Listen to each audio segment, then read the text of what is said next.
police.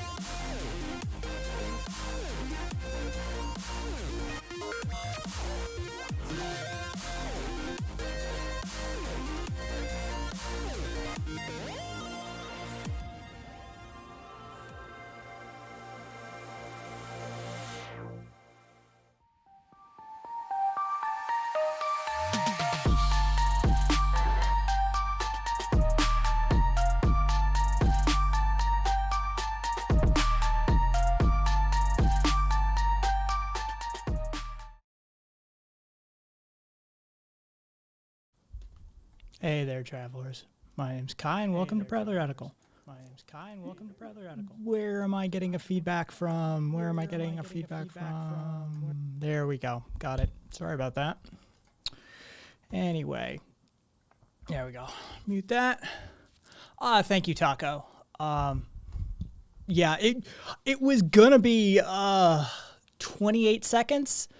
And then I realized how much of a pain in the ass video editing is. Not that I hate video editing, right? I already hated it.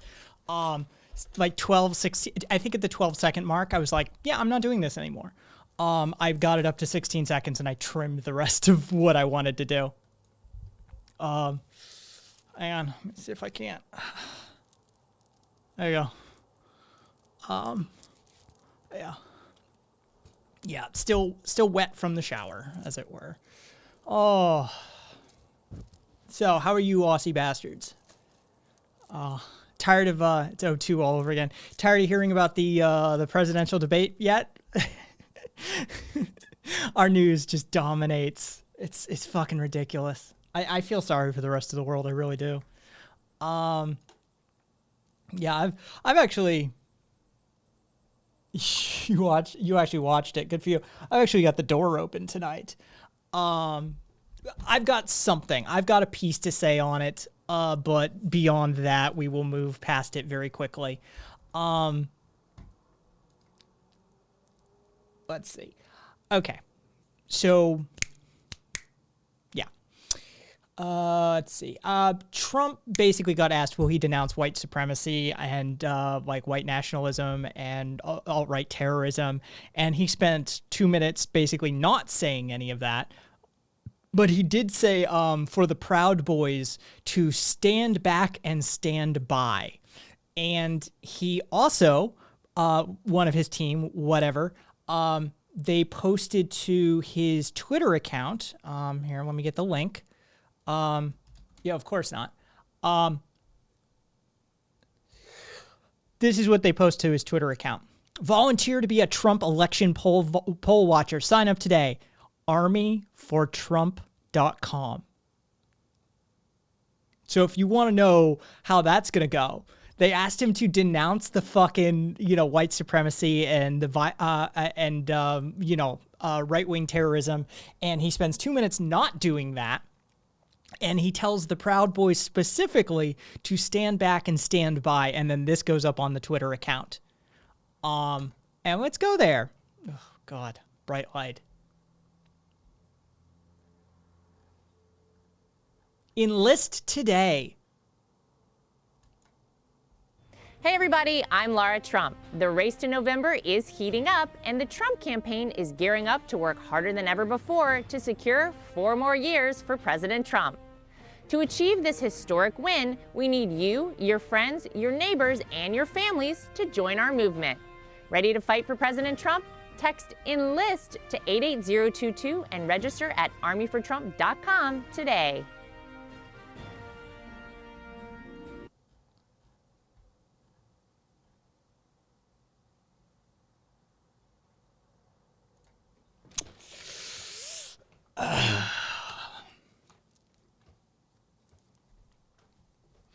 Strap in, folks. It's going to get interesting.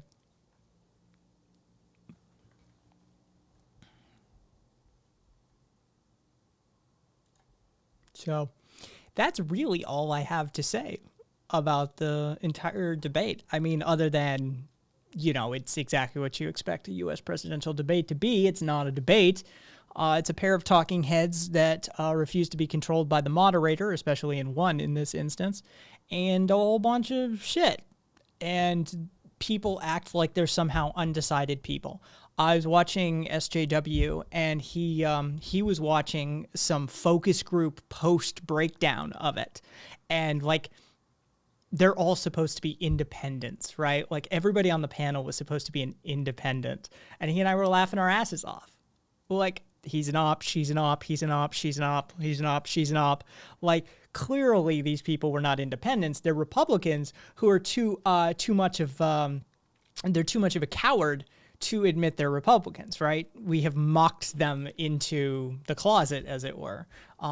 Yeah. So, yeah.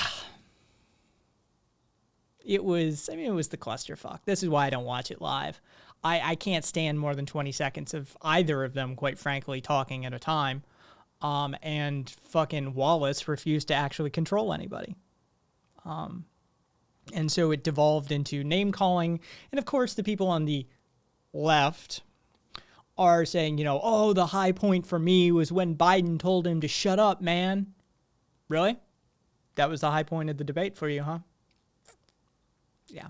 Speaks volumes about the level of rhetoric in American politics, when the high point is when your team captain tells the other team captain to shut up. Yay. That's the high watermark, huh? Cool. So that's what I have to say about that bullshit. The White House has overruled a CDC ban on cruise ships. We had a ban in place by the CDC until 2021. The White House overruled it, of course, because cruise ships aren't problematic to start with. They were already floating petri dishes. See the Disney cruise lines causing all sorts of illness years ago now.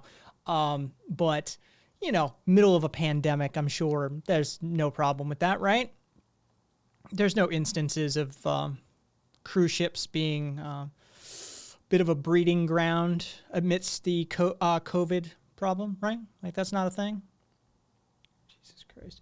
We're just looking to kill people at this point. Oh. Of course he doesn't denounce it. Ugh. So why the fuck is nobody doing anything? I'd say boiling frog, but that's an old myth. You can't actually boil a frog to death. If you raise the temperature slowly, the frog eventually gets out. So we're stupider than the frog in the boiling pot at this point. So, yeah, normalization, Overton window, cowardice, financial hamster wheel, poverty of philosophy. Pick any of these ingredients, throw them in the pot, and mix it around. Probably you have some form of your answer that you're looking for. Let's get this. Let's see. What do we got? Is it? Yeah. In Germany, they called the Gestapo.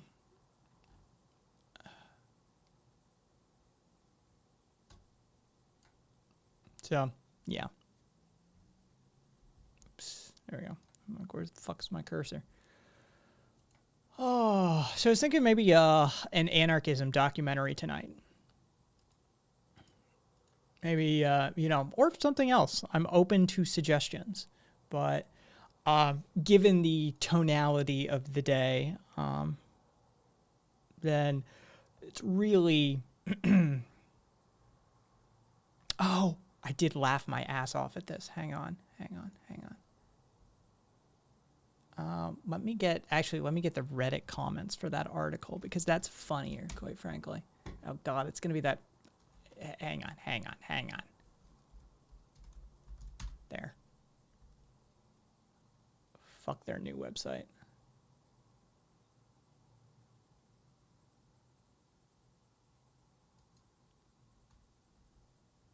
Ugh. God, how do they not have a default? Either way. Alright, fine. I'll use your stupid new website just so you fucking turn on the night mode. There. Their new website is just broken beyond belief.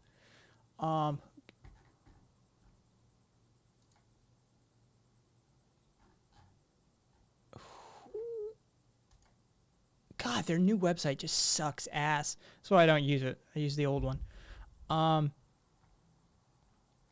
So Rudy Giuliani went on to Fox and Friends.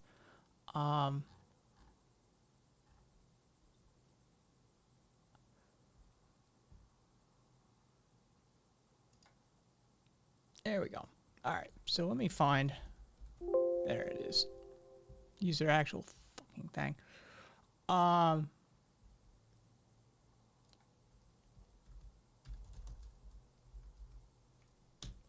So it's 3 mighty. There we go. All right. I love this dude. I laughed my ass off this morning at this. I'm going to type this out to emphasize the utter goddamn hypocrisy of this rant. Fox News. The Biden camp says he's fine. Rudy. What? He can't recite the Pledge of Allegiance and he's fine? He's been in the Senate for 160 years. He can't do the prologue to the Constitution of the United States or the Declaration of Independence. Any of them? The article describes it really well. Giuliani then made an extraordinary noise at Ducey that can be best typed as a woo. Insert the get down with the sickness jokes here, because that's what people started making jokes about, like It's honestly, it was fucking madness. It was fucking madness. And we basically have a system that is governed and controlled by people who are old and beyond their senses. They're just dementia-riddled morons at this point. And they're all rich, old, white dudes. So it doesn't really matter what happens in this next term. They're going to be fine. Rudy Giuliani will be fine. Biden will be fine. Trump will be fine. If Trump's fucking elected, Joe Biden will be just fine. He's a rich old white dude. He will be perfectly okay. So he has no skin in this game. So yeah, we are literally governed by people who do not even have a basic grasp of their faculties. Grammar, rhetoric, logic, none of these things factor into play.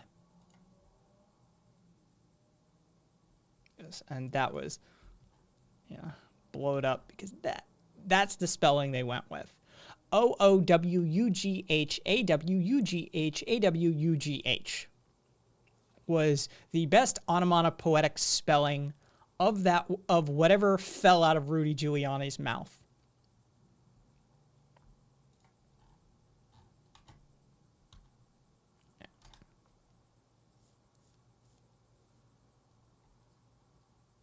Oh, and can we just mention for a moment, since Joe's here, the crazy fucking right-wing politician in Germany? Why is none of my...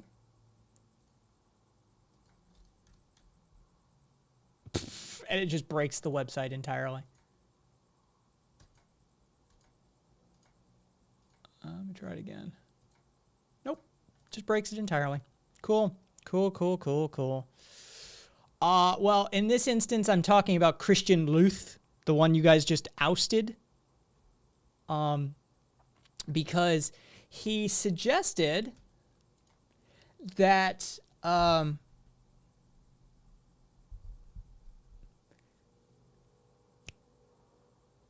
migrants FD your mates, Joe. He suggested that migrants don't belong in Germany, that Germany would be better off without him. It would be better for his party if that the migrants coming to the country would be could be shot later on or gassed.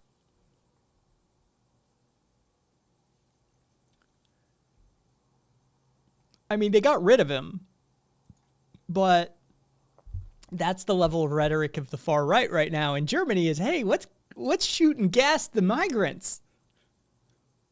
That's worrisome. We're seeing a global rise of far-right politics. We're seeing a global rise in these, in this rhetoric. So,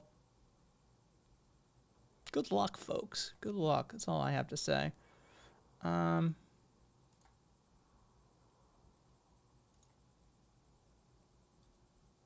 Oh, and Greece is burning U.S. flags. if anybody was wondering how bad it had gotten out there, we got an Australian source on that actually. I need fucking, I mean, why? Okay, we're doing this live.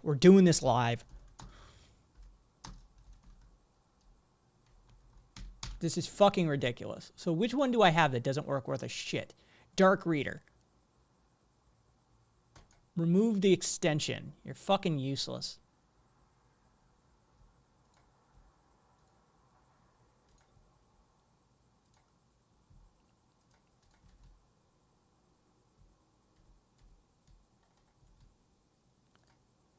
So much better. So much better.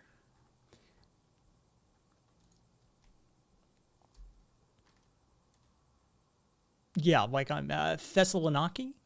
Thessaloniki. Either way, 1,500 people gathered to protest Mike Pompeo, our U.S. Secretary of State, I believe is at present. They gathered to protest his visit and burn U.S. flags. So, you know, that classic Middle Eastern image of, you know, oh, look, Iraq or Iran or Syria is, you know, chanting death to America, down with America, and burning our flags. Yeah, it's Greece. It's fucking Greece. Even Greece is burning our flags now. Of course, they're not really huge fans of ours since we contributed to the whole dictatorship thing back in the day that Clinton apologized for when he went over there. Yeah. So they weren't huge fans of ours to start with, but yeah. Yeah, we're not doing well on that front. U.S. flags are just so flammable, though. Well, I mean, we do make them in China, after all.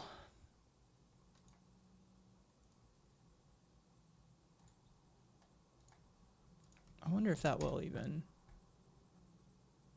Oh, well. All right. Oh, Jesus, 1 of 3. I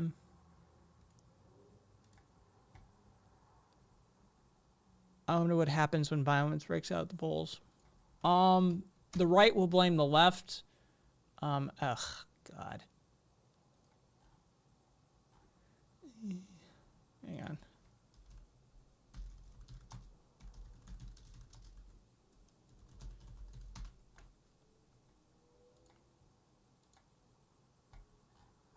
What are we doing here?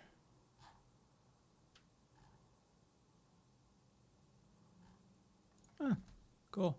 Let's see if it works. It works.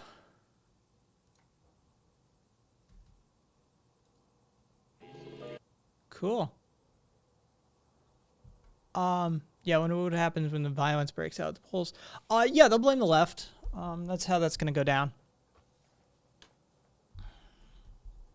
It's just gonna be, you know, I mean, Trump actively encouraged the Proud Boys to stand by for that sort of shit. We get all the boogaloo morons. Now, I don't know if you were here for it, Kat, but we showed the Army for Trump sign-up website that he posted, or somebody posted to his Twitter account during or right after the debate, saying, you know, sign up to be Trump election poll watchers, armyfortrump.com or .org or whatever it was. And yeah, they're literally enlist now, like, is the rhetoric surrounding it. So we're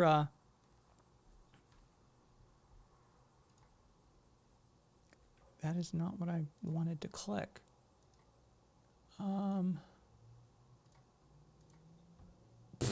Jesus Christ. Yeah, that Me6 bot is useless. All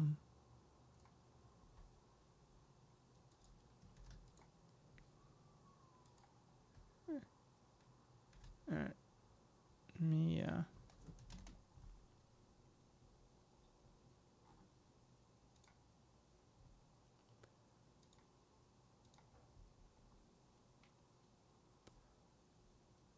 Jesus Christ. It's me, Q, stand by. When asked about militia, Trump told his boys to stand down and stand by, get ready for civil war. Fuck midnight, it's 9:30. Standing by. God Emperor Trump refused to give in to the kike's demands. Stand down and stand by. Truly a man of culture. I'm so ready to kill as many as possible before my inevitable death. Please, God, I want bombs and shit going off. CNN will run this for the next week. This was a wild fucking thing to say. He's putting the lefties on notice. We'll absolutely fuck their shit up given a green light. Stand by. Literally my face when. Basato, Keck, quick rundown. Proud Boys stand by. Slaughtering leftists in droves will not be a punishable crime 2 months from now. He told literal white supremacists to stand by. Day of the rope confirmed, November 3rd. Turner Diaries, look into it. I've talked about it enough before. I'm not going to talk more about it tonight. Stand by. Holy shit. Kill Squad standing by. Like Pepe fucking when I heard it. I think I'm thinking Trump is the Führer again, standing by.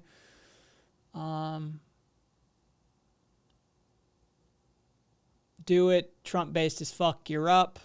Trump handled that one so fucking well. Holy shit. Best moment of the night. Who gives a shit? You'd have to be a retard to still be on the fence right now. Stand by so I can continue to monitor the situation.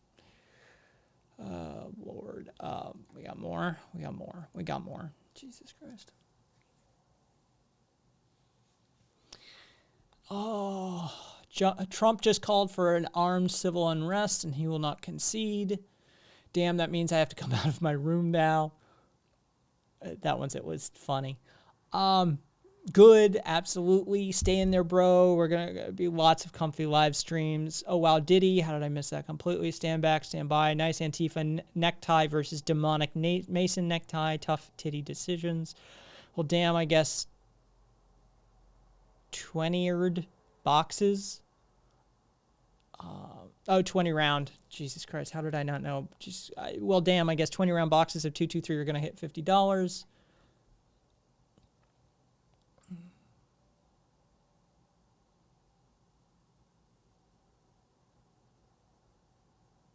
He shouldn't concede. They're trying to rig the election. White supremacy is the problem. Thanks, Kike. That's how military hierarchies operate. Sweetie House with coordinated actions. Stand by, Proud Boys. Wait, does this mean... Oh my God. Does this mean that Trump is the one plotting a color revolution? I'm so confused. Anyone notice how person giving to the question said right-wing white supremacist violence and then used Kenosha as the example? Seriously pissed me off. Like a 17-year-old spick killing 3 white dudes. Is that? That was the one I already looked at. Looks like he's not preparing to leave office. I'm rolling in shipping containers Friday with supplies. We're setting up at the hotel. Let's get it on, faggots. If Trump does refuse to step down, whatever the case is, whether true or rigged election, do you think the police law enforcement will stand for it? Will police willingly arrest said president and install blah, blah, blah, blah, blah? I asked my thesis, if push comes to shove, will the pigs arrest the only person who will actually back them during 4chan, during the nigger riots and nigger killing? Also, hope you faggots got weapons and ammo. I'm urging you to do it, Trump. Militias should mobilize the day after the election and be ready for civil war.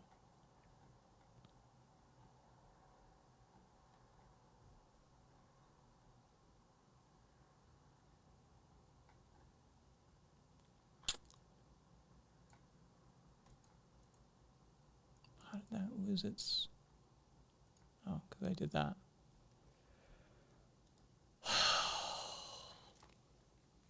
Trump is a stochastic terrorist.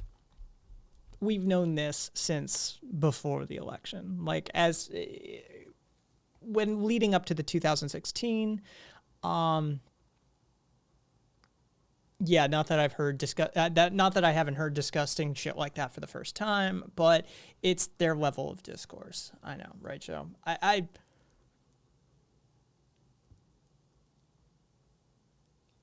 You should have seen SJW's face when Trump uttered that line, right? He was having fun. Like, his stream was sort of like, ha ha ha, let's laugh at the stupid debate, right?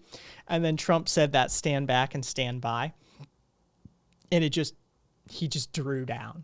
Like, his face just got serious. He's like, oh, we're doing this, huh? Yeah, we're doing this. It's gonna be interesting.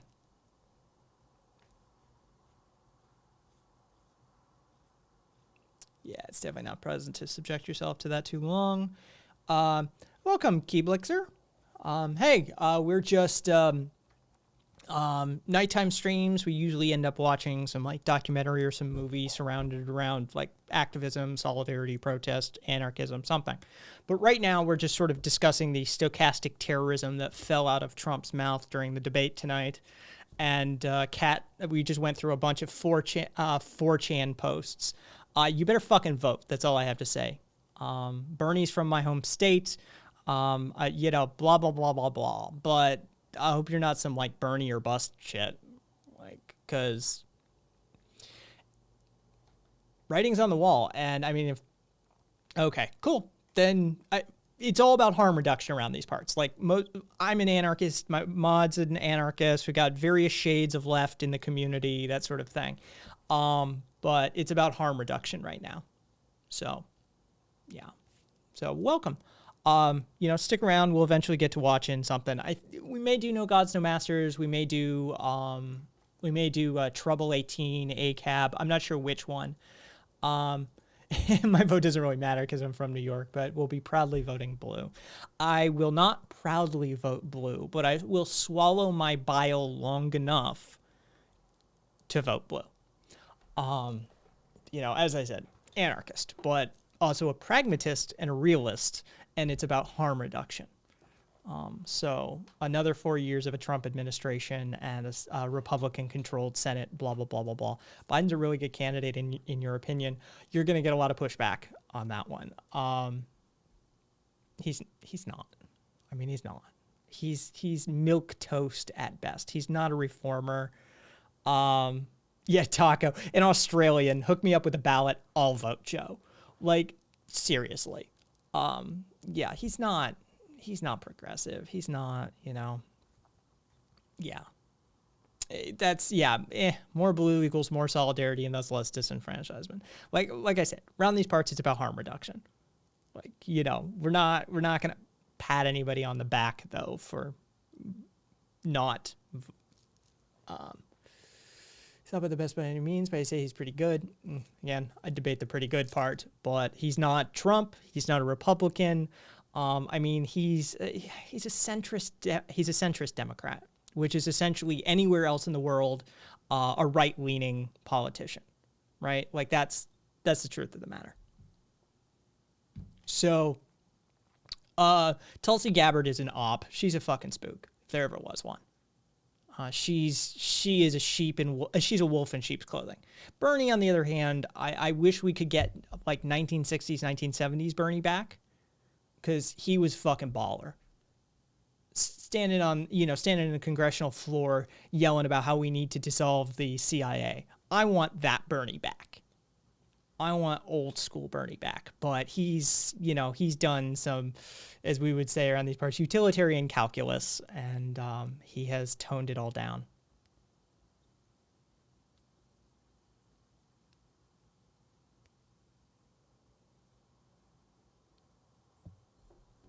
Which one, Kat?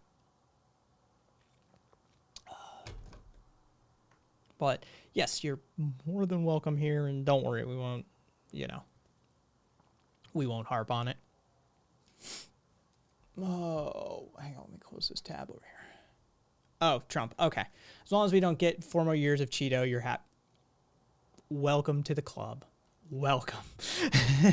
This is, again, I'm a pragmatist. I'm a realist. I know I'm not getting what I want, but I also know that if I were to, throw a temper tantrum and take my toys and go home, then it's essentially a vote for Trump. So, yeah. I mean, we're already fucked. Don't get me wrong. Daddy Biden is not going to save us. Right? 300 federal judges have been packed in by this Senate. 5 Supreme Court justices across 2 illegitimate presidencies, Bush Jr. and Donald Trump, who were not elected by the majority. We're fucked already, right? Biden is not going to make the radical changes we need to address climate change. He's not going to really reform the police. Like, he's not going to save us. He's just going to sort of maybe put a Band-Aid on it for a little bit. I just know that I'm left on nearly any social issue with the exception of like guns and minimum wage because I don't know that much about them. Okay, so here's the deal with guns. Even Marx was pro-gun ownership. Nobody on the left proper is anti-gun ownership. That's all neoliberal shit. You end up in that. Minimum wage should be $25, maybe $30. If you compare it to cost of living increases, if you compare it to cost of living increases, productivity increases, and profit increases across the last, you could go for 40 years, but it's more 50 years. Minimum wage the wage of the general worker has been largely outstripped. So if you wanted a living wage in this country right now, you need a minimum of 25. And to make it actually fair and equitable, you'd need 30. As it stands, minimum wage can't pay for a single apartment anywhere in any. It can't pay for an apartment, the average apartment in any state in the union, per the Poverty and Housing Commission. I want to say, either way, multiple studies have looked into that in the past couple of years. Minimum wage doesn't do shit for you, so we need to, bump that up a ways. He said tonight he doesn't really like the Green New Deal and has the Biden plan. And he says he doesn't want to defund the police, but he wants to do initiative-based funding, if that makes sense. Biden can never be trusted on the issue of police again. He is part author and supporter of the 95 crime bill. His word isn't good around these parts. And he's got a cop for a running mate who has a very spotty career when it comes to the treatment, or rather mistreatment, of the people she prosecuted and the people that her office oversaw the prosecution of. So when it comes to these sorts of topics, their team has no ground to stand on. And so no, I don't trust any words that come out of his mouth for these sorts of issues, nor her, especially hers. No. She's a fucking cop. The 95 crime bill is what led to one of the largest increases in incarceration in this country's history. It's largely the reason that we have, between the Reagan administration and then the Clinton administration 95 crime bill, what you have is the largest increase in mass incarceration in global history. And he sits largely at the helm of one of those increases. And so Biden is sketchy to begin with. Now, he has apologized for that, but he's never done anything to undo it. Yeah, we're basically signing up for a vanilla Republican candidate over a literal fascist. Biden shouldn't be looked at as a solution in any capacity. He's merely a stopgap for us to build off of our base of action. So kind of like... Kat, that's just for you. That is the... Okay, so let me address that really quickly. The follow is Mother Anarchy loves her sons. And then the...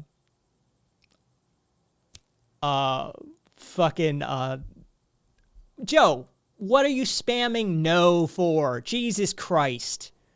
What is it with you and spam today? And then the sub, if it happens, is Mother Anarchy is not for sale. And then the raid is an entirely different thing. So there you go. So kind of like the war on drugs, it brought in the three strike and you're out rule. It brought in a whole bunch of mandatory minimums. It brought in a whole host of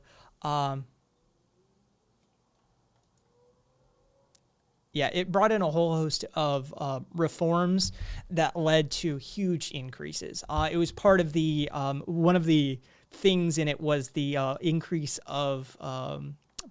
in punishments for crack cocaine versus powdered cocaine, which is historically very racist. So yeah, no, it's Biden is problematic. to say the very least. He has, in his career, he has shown separatist, segregationist, racist, homophobic, transphobic, xenophobic tendencies. It's not an anime intro. You literally apparently don't know what you're listening to. Should I put it on the screen for Joe so he can see it? Because apparently he thinks that's anime.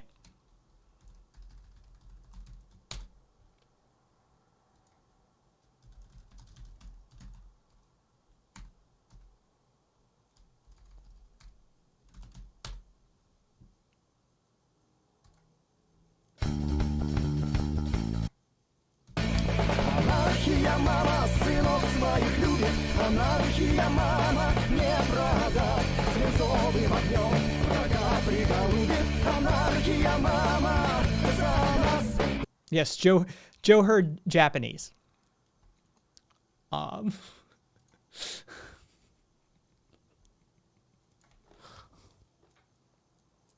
think in your part of the world you'd be able to. The one guy who would be great because Bernie and Biden aren't running in 2024 most likely is Yang. Welcome to the channel, viewers. Exactly, Kat. Yeah, I clipped that out today. The raid one is Pete Seeger's Solidarity Forever. I am impaired. You're always impaired. I just got up. Yang has a couple of good ideas. I don't trust that capitalist fuck as far as I could throw him.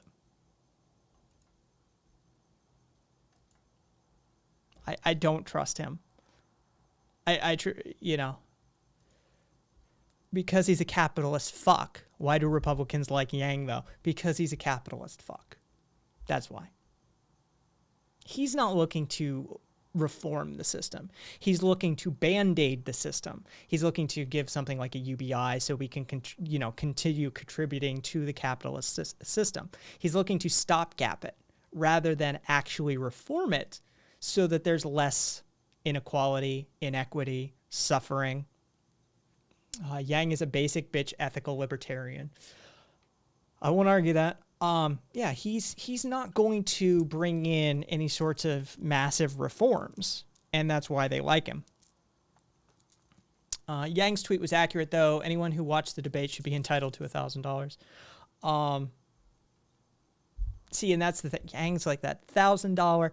Okay, so Yang's would be $1,000 in lieu of social benefits. Okay, this is the worst idea possible.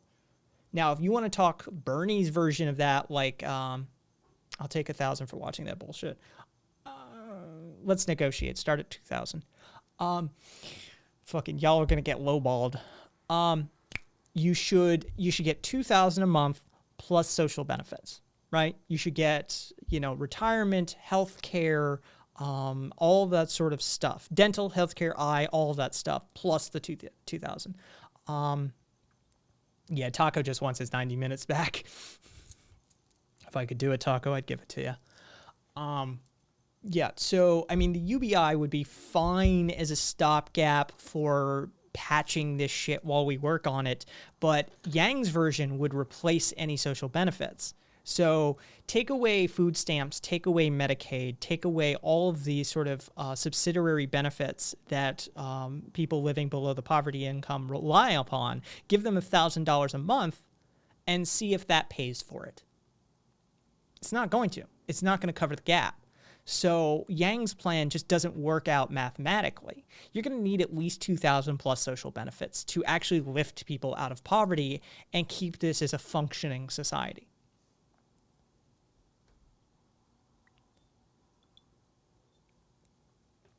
So would I, Kat. So would I. Kat saying, I'd honestly just do community service mutual aid if I had 2,000 in UBI plus benefits. Yeah. 100%. I think a lot of people would. You would, and you could probably break some of these jobs up that people find, the dirty jobs sort of thing. Like, trash collectors and garbage and dump workers and recycling plant workers and soup kitchen workers and, medical aid and all these sorts of things. I think if you had a rotating schedule rather than making somebody work as one of these four, have a good night as well. Keeblexer?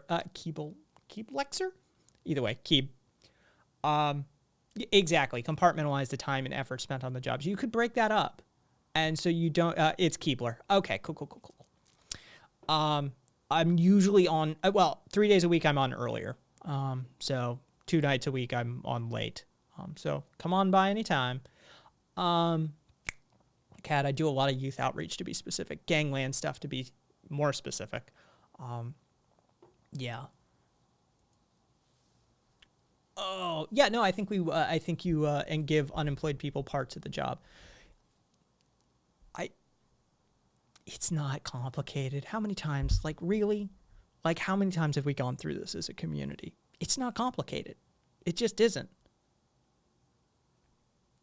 The only reason it hasn't been done, Kat is like Michelle Pfeiffer in Dangerous Minds, or the other person in that other movie, or the other person in that other movie, or the other person in that other movie. Because how many times have they made that movie? The altruistic white person goes into the inner city and they encounter some of the underprivileged colored youths, right? And at first it's a hard knock life for them and they don't get the respect, but then they have that breaking moment and they break through to the children, and the children put a do-rag on the person and they teach them how to dance. How many times are they going to make that fucking movie? Seriously. White savior bullshit. Kat, need to watch Dangerous Minds. All you need to do is watch Weird Al Yankovic's version of the theme song from Dangerous Minds. That's all you need to do.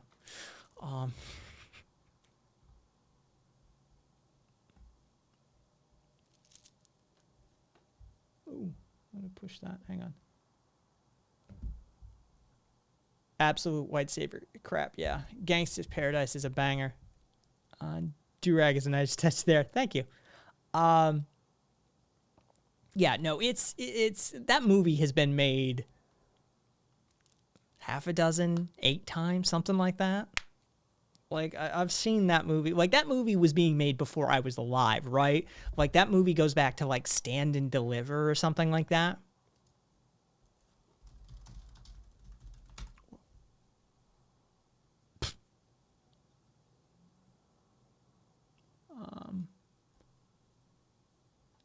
Yeah, Edward James Olmos, Stand and Deliver.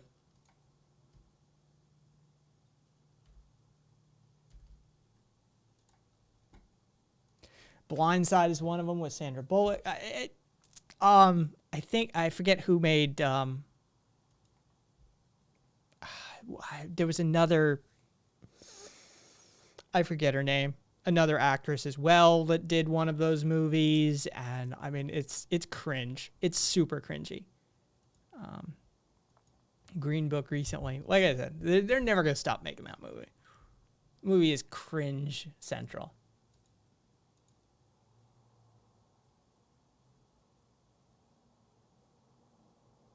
Well, that's lovely.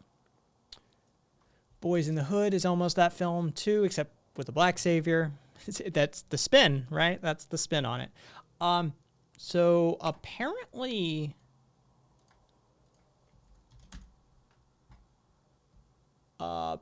a Turkish F-16 shot down an Armenian jet in Armenian airspace.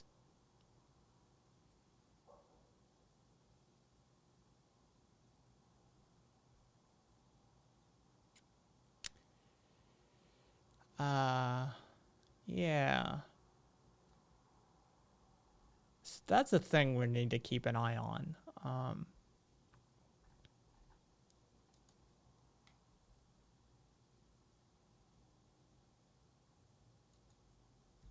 Pilot's dead.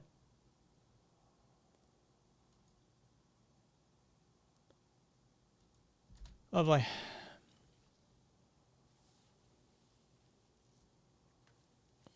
I mean, Jesus Christ, Turkey. Somebody get Zartes in here. Make him answer for Turkey.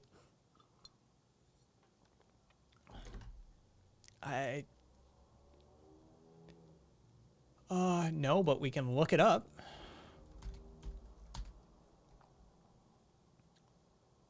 Really?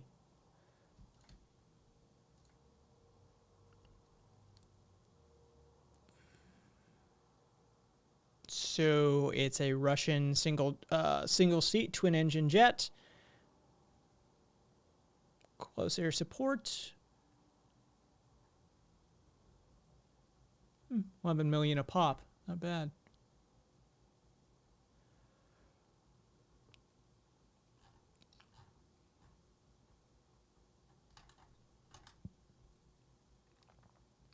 Yeah. Well, it was first flight was in 75, but it was introduced in 81. Produced 78 to present.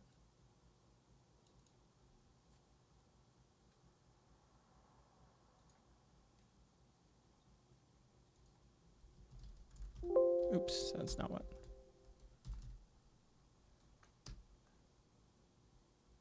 She's already been updated. Jesus Christ. Turkey's denied the allegation. Yeah, fortunate son intensifies.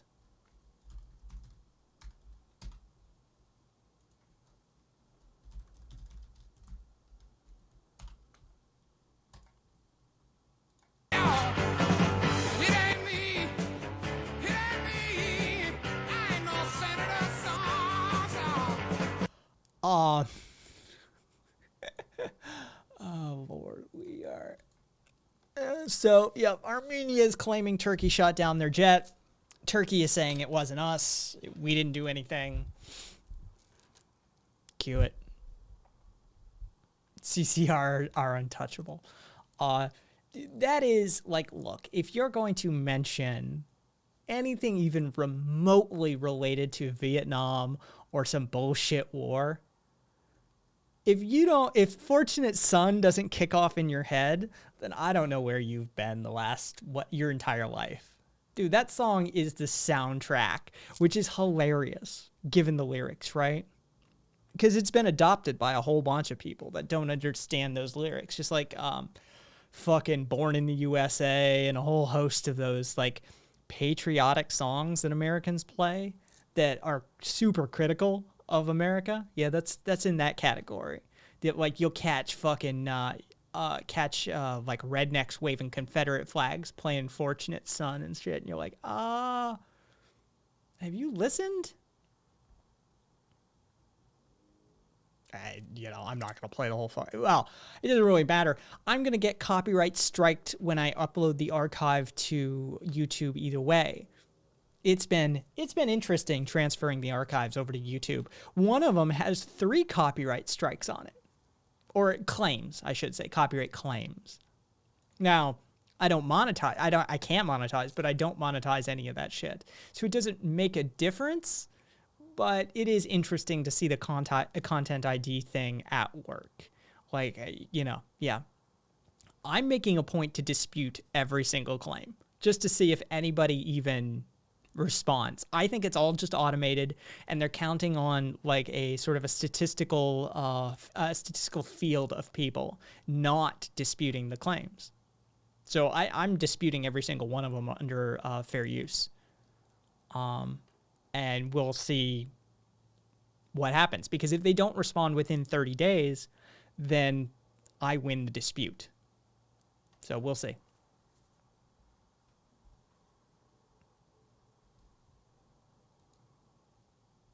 Okay, YouTube is a piece of shit. Let's just put it that way.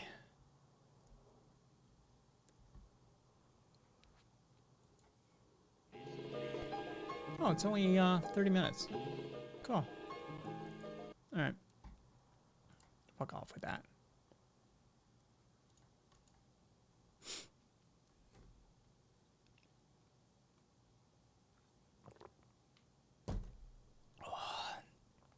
So let's watch this. It's 35-minute fucking little mini doc on called Trouble 18 ACAB. All cops are bastards. And sorry, Zero, even Mounties.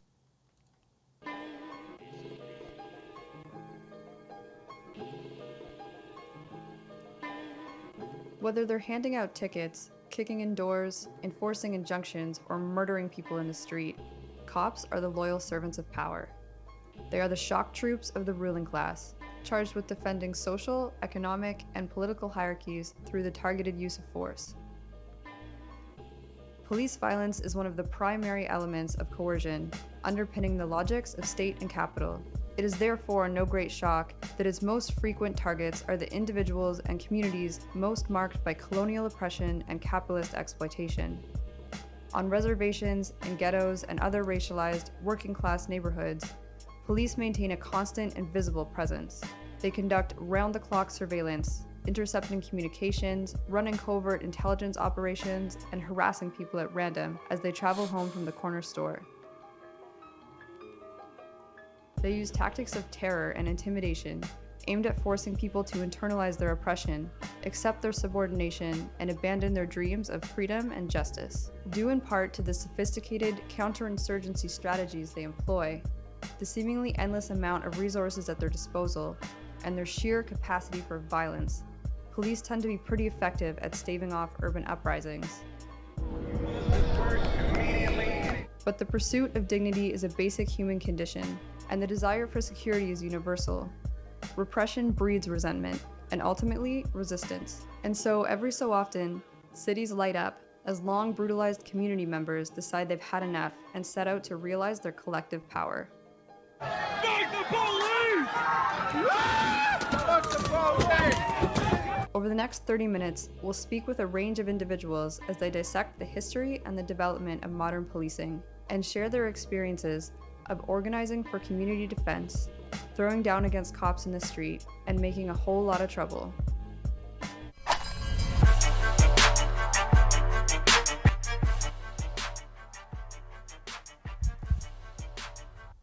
Here's an idea.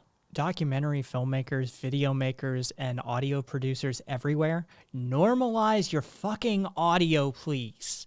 I hate that shit. Jumps 30 decibels.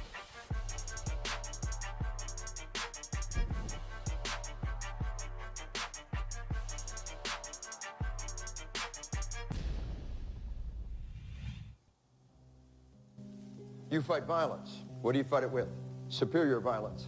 Hey, it's Dave Grossman, everybody's favorite fascist trainer. This psycho motherfucker right here. Righteous violence, yeah? Violence is your tool. Violence is your enemy. Violence is the realm we operate in. You are men and women of violence. You must master it, or it will destroy you, yeah? Now, if you're wondering who he's talking to a paid group of cops. Basically, police organizations, police departments, bring Grossman in to do, he's largely responsible for the rise of the warrior cop in this country. This crazy fucker tells them that they're on God's side, that it's a righteous Christian war, and that their tool is violence. He is a huge figure and a keystone in the problem of modern day police training. It's not like one day Sir Robert Peel woke up and said, I have a good idea, let's call it the police. Instead, these characteristics developed one at a time in separate municipalities, and as innovations were introduced in one place, they would then be adopted once their utility was shown somewhere else. So very slowly, those characteristics became assembled, and the character of policing as we know it emerged. The point at which that first occurred, at least the earliest example I could find, was Charleston, South Carolina, right around the time of the American Revolution. The body that it evolved from was a less formal, less professionalized, less continuous operation called the slave patrols. And the slave patrols adopted those characteristics immediately following real or rumored slave revolts. The history actually of the slave patrols just goes back to the 1700s, but we see the dynamic of policing and enforcement of these invaders' laws as something that's established in the initial waves, even before the establishment of the so-called U.S. Policing and the enforcement of settler invader laws were really a practice of many entities, not just like formalized law enforcement entities, but military entities or just individual invaders or settlers who would come in and enforce the perceived laws, whether it's doctrine of discovery and manifest destiny and other laws that were established that were anti-indigenous. Once the model was crystallized in Charleston, it was very quickly replicated in other cities throughout the South and then in cities throughout the North, which did not have a slave population to contend with, but did have a new immigrant working class with similar sorts of concerns about unrest. The cops have always been the armed enforcers of. Cat saying, man, it's always weird listening to how cops and shit talk about violence from the perspective of a martial artist. It just comes off as so insanely paranoid and surprisingly full of pretension. Everything that we hate. At base, they maintain the property rights that are essential to the functioning of capitalism. They're on the front lines of the state's attempts to criminalize poor and racialize people. They protect the rich and powerful. And they're also at the front lines of suppressing popular revolt. We can see the roots of how cops came to be in the action that they take these days. So we see cops killing Black people in the States and in Canada, committing sexual violence against Indigenous women, and in general, cops are continuing every day to enforce the order of a world that is unlivable for many people. La violencia en este país, pues, es generalizada, igual que la represión, y existe en todo el territorio mexicano un sinnúmero de atropellos y violencias que vivimos desde lo cotidiano. Terrorism is something that's done purposely. It's not something that's an accident. And of course, we know that police brutality, police murder of African people in America is something that's ongoing. And the murders, you know, the numbers of the murders are just going up and up. Two sets of criteria characterize the modern municipal police force. The characteristics that any agency involved in policing will more or less have these. Those being a public or governmental character, the authority to use force, and general law enforcement duties. We're doing a servant eviction on you. You have to get change clothes, stuff like that, and take off in about 15 minutes. Well, I have my son upstairs and he's sleeping right Okay, now. you need to wake him up. Think you're gonna fall, you better fall on your face. There's your Daniel hands go back Shaver. in the small of your back are down. We are going to shoot you. And they did. Jesus Christ.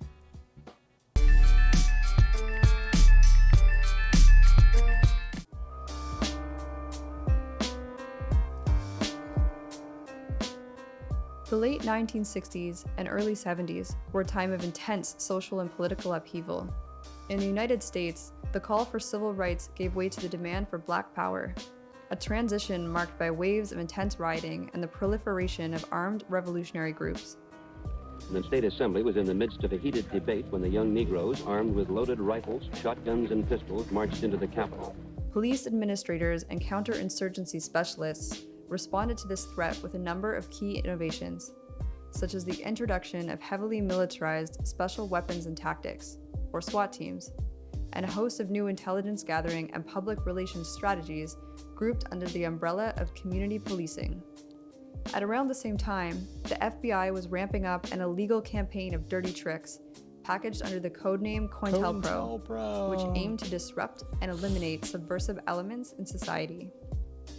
While the counterintelligence program was officially ended in 1971, it wasn't long before it was replaced with the so-called war on drugs, a policy framework that allowed for tough new anti-crime legislation, increased funding for law enforcement, and the widespread militarization of local, county, and state police forces. Over the following decades, more and more local police forces were outfitted with military-grade weapons and trained in the tactics of urban warfare. While these changes were sweeping, they were also, for the most part, incremental and gradual. That is, until one sunny morning in the autumn of 2001.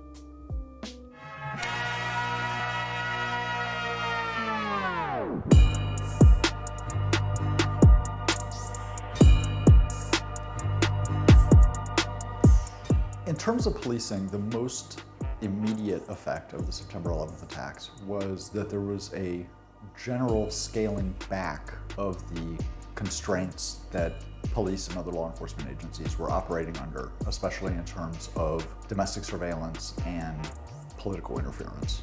Today, the FBI... Got something to say?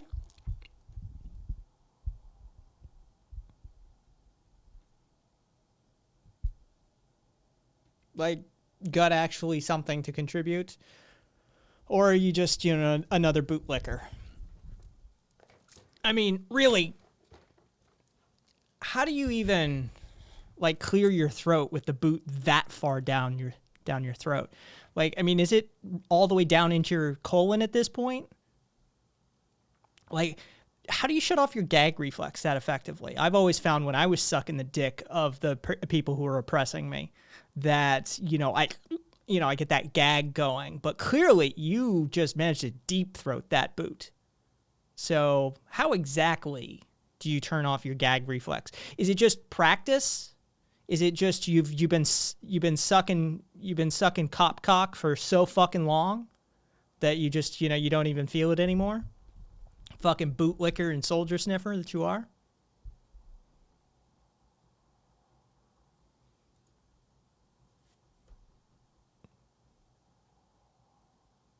Of course we are. They always do.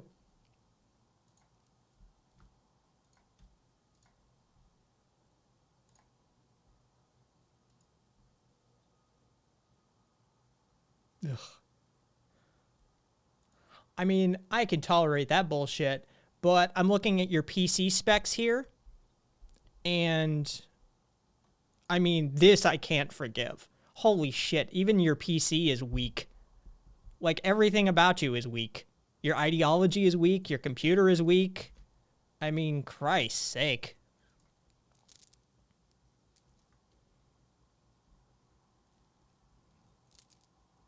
Get a real ideology. Get a real fucking spine and get a real computer.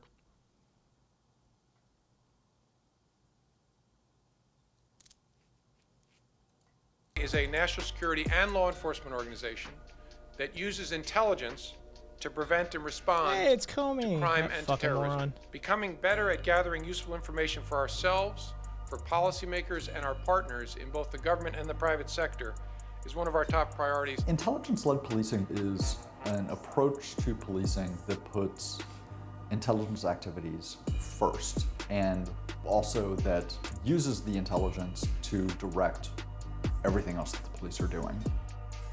Police detain and collect information on people who are not suspected of any crime. They stop people on the street, sometimes search them, sometimes just ID them, and collect information on, who they are, why they're there, who they're with, where they're going, that sort of thing. That information, of course, goes into some database, which then, in the aggregate, gives some broad idea of who is in the targeted community, the kind of things that are going on there, the things that the police can observe.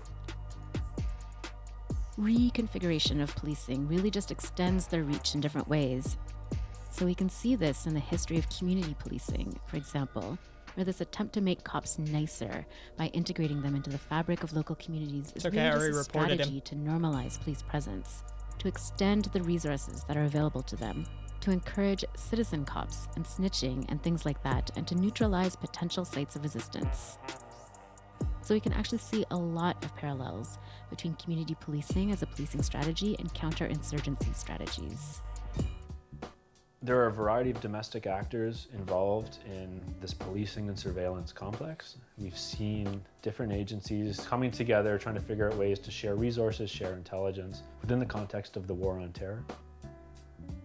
Around what are described as mega events, large political events or sporting Of course, events, I'm gay. such as the Olympic Games or the G7, G20 meetings, policing and security agencies and government bodies are very proactive in organizing vast amounts of security resources to prepare for any security incidents that may arise. Usually around these events, we see the formation of what are called joint intelligence groups, or JIGs.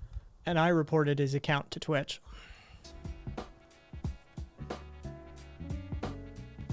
At the G20 in Toronto in 2010, you saw the establishment of a JIG, which was a collaboration between the RCMP and local and provincial forces, and quote, one of the largest domestic intelligence operations in Canadian history.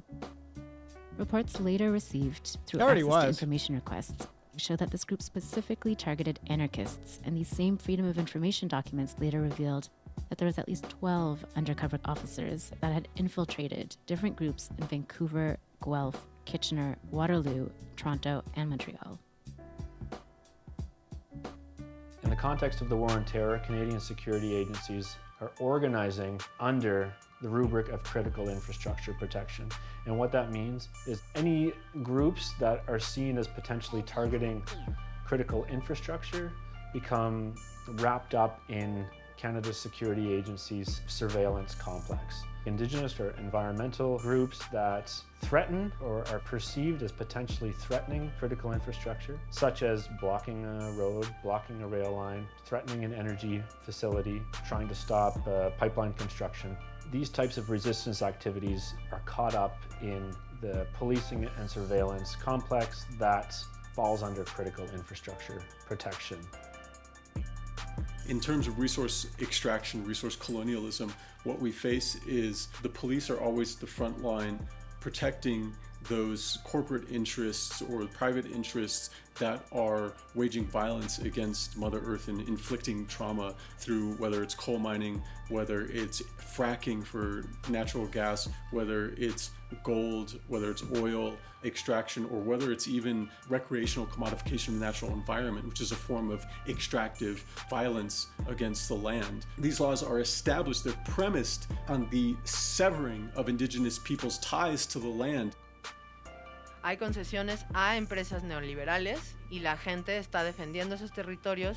Entonces, cuando la gente sale a defender esos territorios, la manera de defender el capital o el neoliberalismo es la represión.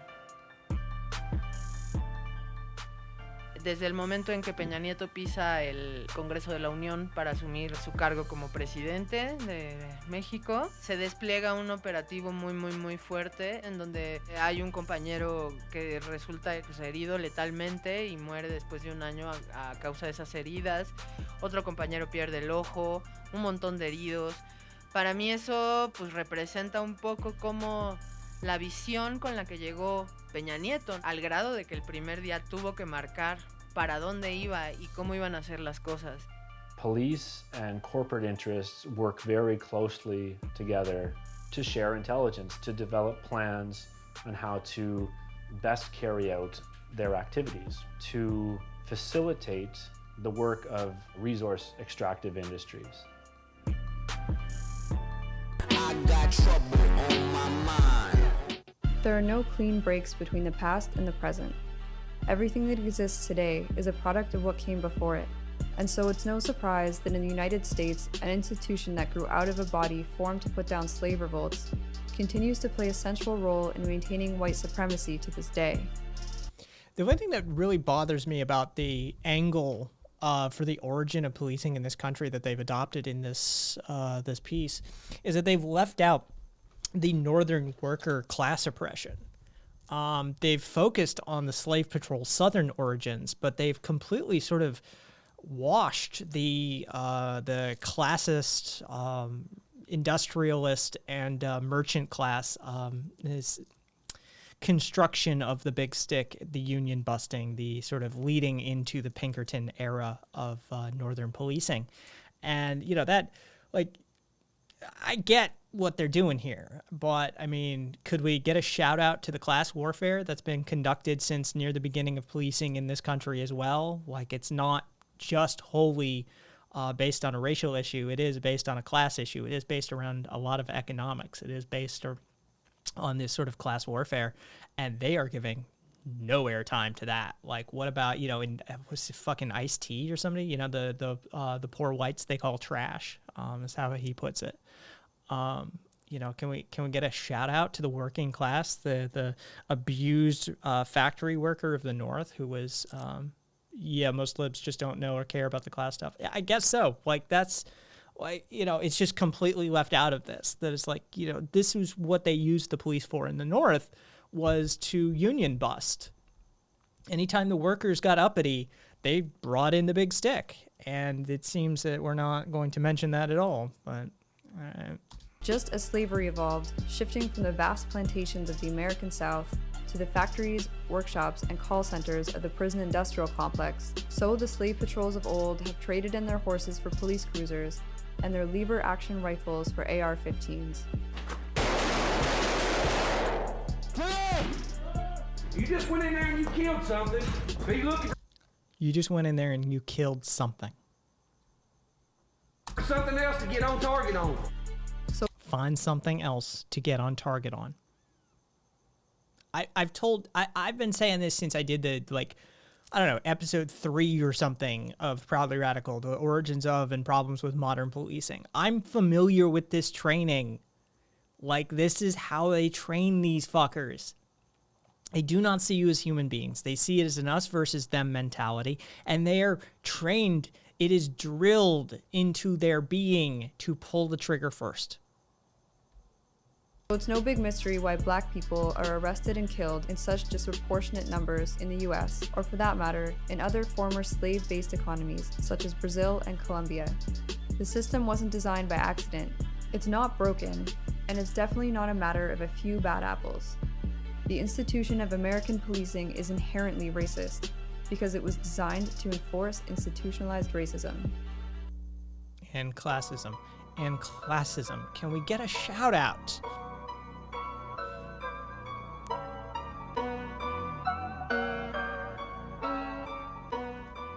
Members of the community as a whole view the police department as an occupying army. No, it's because they are. They see themselves as outsiders. The training from the police academies have trained them and indoctrinated them to view our communities in a certain way, with a certain perspective. And this is what our people understand, and they see this on a day-to-day basis. Members of a younger generation, they view the police department as some people that's just out to get them, put them in local jails, and maybe find a way to put them in the prison industrial slave complex. And this is working class African communities all over this country. And that's how they view it. That's how they're raised up viewing it, because of the actions of the police department, which we know is the first line of defense. Right. For a capitalist state. Guerrilla Mainframe is a revolutionary grassroots organization that actually has programs and services for the people. The Huey P. Newton Gun Club, which we founded, was started to encourage people The Huey to P. practice Newton Gun self-defense Club. in their Jesus communities. fucking Christ. That isn't a shout out. SWAT officers on floor 2. They're taking fire with the suspect shooting at police. The case of Michael X. Johnson, who was shot and killed members of the Dallas Police Department in 2016 in downtown Dallas during the Solidarity March for the latest victims of police terrorism. Of course, we always know when somebody in our community responds or reacts a certain way, that they're gonna pin the bad guy symbol on the black movement as a whole. Black veteran organizers who are new to the movement, Black Lives Matter. They wanted to put it on anybody they can who was organizing against injustice in the community. You're seeing more and more people are getting tired of injustices, especially African people in America, since we built this country up in just less than 300 years for free. Chief Rakim Balagoon of Guerrilla Mainframe was arrested, we say captured, December 12th of 2017. Him and his 60-year-old son was awakened around 4 or 5 a.m. in the morning by the FBI and the ATL. Yeah, I remember seeing a interview with his son, actually. I think he's home now. I think he's actually out. Storming into their apartments with military gear and weapons.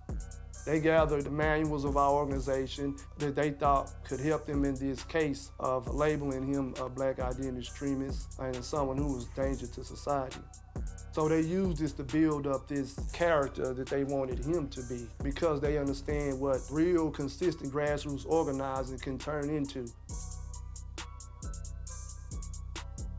As far as this black identity extremist classification, we view that as a COINTELPRO 2.0. This is something that they want to use to target people in the revolutionary movement that will give them the outright justification to, come into people's home with military weapons at 4 a.m. and to try to charge them with crimes they know don't even exist. We don't walk in fear that this will happen again, even though it could. But we don't walk around, looking all over our shoulder and wonder what's next. To us, what's next is we're gonna help our people be free by any means necessary, and we're gonna continue to do what we do. You need to disperse immediately or you will be subject to arrest. Do it now. The relationship between the Ferguson Police and the St. Louis County Police as a whole in the black community, I would describe it as a negative one. They instill fear in the black community in many different ways, and it changes the way that we move. It dictates how we move when we're outside of our houses, literally every single day. How they handled the Mike Brown situation, his death, from the initial interaction all the way to him dying and being left out for 4.5 hours in the hottest month of the year. People were just pissed off.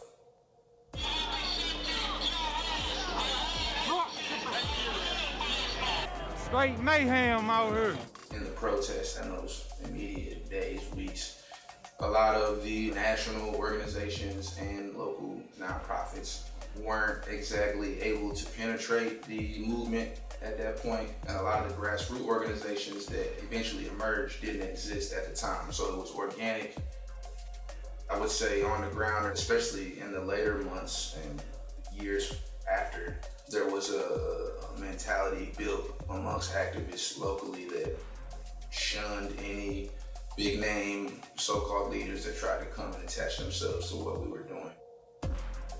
Nonprofits and the so-called leaders were trying to position themselves to control the narrative of what was happening in the streets in Ferguson. One nonprofit, Black Lives Matter, they were successful at what they did. Now any movement or protest that happens in the United States that involves black people, they automatically affiliated with that organization. So they were successful at what they were trying to accomplish in my eyes. But the other ones, they were pushed out. Black Lives Matter should have been pushed out, but they weren't.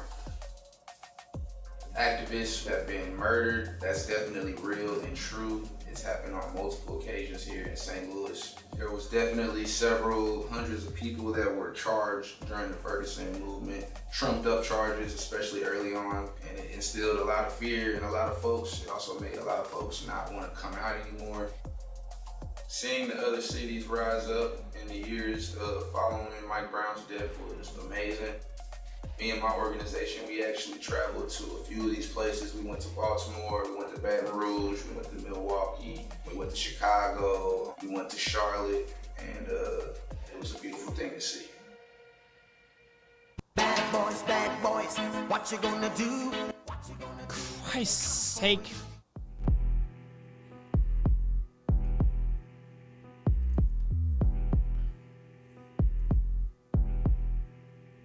All around the world, police departments are constantly recruiting and training new members, integrating new technologies, updating their strategies, and refining their tactics. I give a slap to the face. All in order to better deal with the threat of Oh man, I was hoping we could get some hand-to-hand training footage. Fucking Cat would lose his goddamn mind on it. Unrest. Those of us seeking to defend ourselves and our communities against police violence will be wise to do the same. In practical terms, this means organizing with our neighbors to build institutions of counterpower that can make it more difficult for police to enter our communities and make members of our community less likely to call the police or provide them with intelligence. It means conducting research, learning their tactics, and coming up with creative ways to thwart them. Is you a cop? Get the fuck out of here. It means sharpening our own tools of attack. there is no shortage of work to be done. As always, the secret is figuring out where to begin.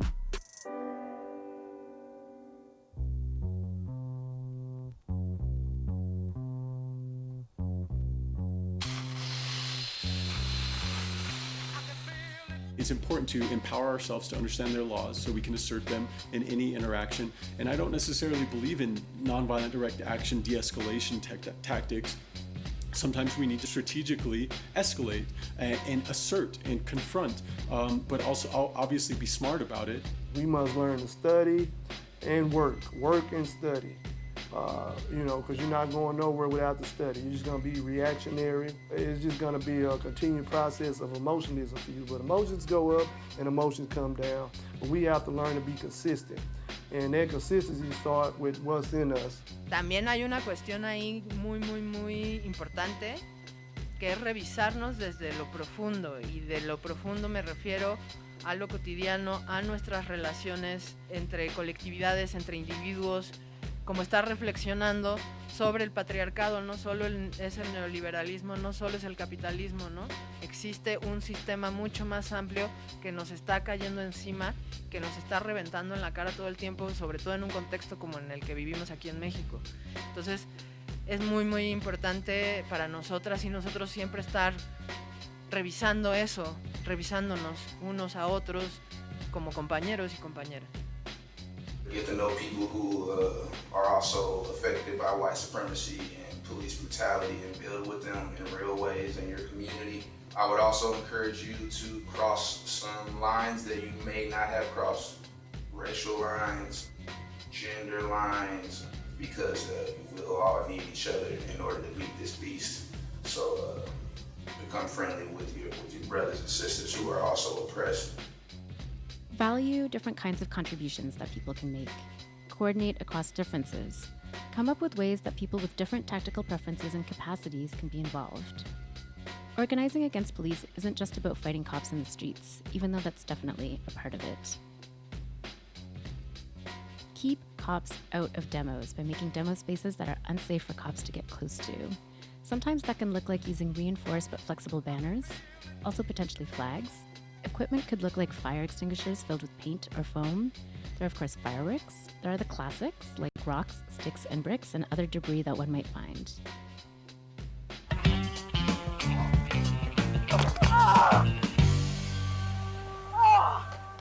We have to also understand that we're operating in a new political environment, and we have not only state or federal entities that we have to go up against, but we also have private security forces that are basically paramilitary forces that enforce the interests of corporations. Those forces can be a lot more dangerous. I would recommend that you get armed, get you a firearm, and get the people around you and a part of your organizations armed, and not only get armed but train and become really efficient with your tools. See what works. Like, don't get too caught up in the ideology of how you think the society is going to work. Try different things, be pragmatic about it. Stay consistent. Don't worry about what might happen that's not in your favor. Just do what you know you have a God-given right to do. And that is organized for sovereignty and the practice of self-determination. All people have that right on earth to safeguard their interests, their resources for their people's growth and development. Understanding the ways that the state operates, the new ways that the state operates, what its capabilities are, and thinking through our actions and being as responsible as possible, and not succumbing to the fear. Recognizing that our culture is stronger, is more powerful than that, and will carry us forward. Police tactics aren't static. They adapt their tactics to us. One way they do that is by watching videos of what happens in a demo. So it's important to push media out of the demo, but in the case where there's media footage or YouTube video or whatever, of what the Black Bloc did during a given demo, the cops are watching it and studying it and learning from it. So it's also important for anarchists to do that. We need to be constantly reassessing what we do, innovating and changing things up. Going into it, you need to be prepared for a long struggle, that it's not a problem that's going to be easily solved and then moved on, and that to address the problems of policing in a really fundamental way, you need to address the inequalities that the police exist to protect. And so struggles against the police need to be directly tied to struggles against racism and struggles against class inequality. We have the right to pursue of happiness in life, and not because we have the Speaking most some money sense. or we are an athlete playing for the Dallas Cowboys. No, because we have the right, because we are human beings. We have the right to have the best things in life just because.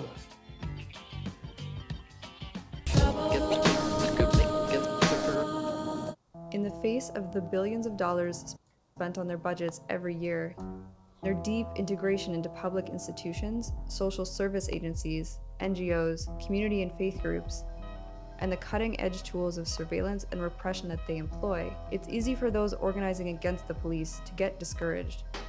But it's important to keep in mind that the reason that they need all of these fancy tools, and the reason they spend so much time running drills and polishing their PR image through community policing initiatives, and the seemingly endless stream of pro-cop propaganda produced by Hollywood and television executives, the reason that they do all of this is because they see us as a threat. Police are tasked with defending an ecologically destructive system built on institutionalized inequality and the exploitation of the many by the few. It's a precarious arrangement, held together by a combination of trust, fear, and routine. By attacking these mutually reinforcing support beams, we can each do our part to destabilize the entire system. So at this point, we'd like to remind you that Trouble is intended to be watched in groups and to be used as a resource to promote discussion and collective organizing. Are you interested in organizing a local campaign? Okay, so that's the end. It's the hook. All right, Kat, hot take. I think it'd be better if we made citizen groups like the Wall of Moms instead of the Black Bloc BS. I think it's like a 90-10 sort of thing. I've always been a big fan of the Martin Luther King, Malcolm X sort of pattern. Like, you put out the Wall of Moms, and when they tear gas the Wall of Moms, exactly, Taco. Black Bloc is defensive. We can have both. Overall growth in optics is more important than the path of praxis, and assuming Black Bloc tactics is essentially overplaying our hands, I think you just have the Black Bloc around the corner, right? You put out the Wall of Moms, you put out the protest signs, and when they get tear gassed and beaten up and arrested and hauled off by BORTAC and that sort of thing, you know, it's like, well, your turn.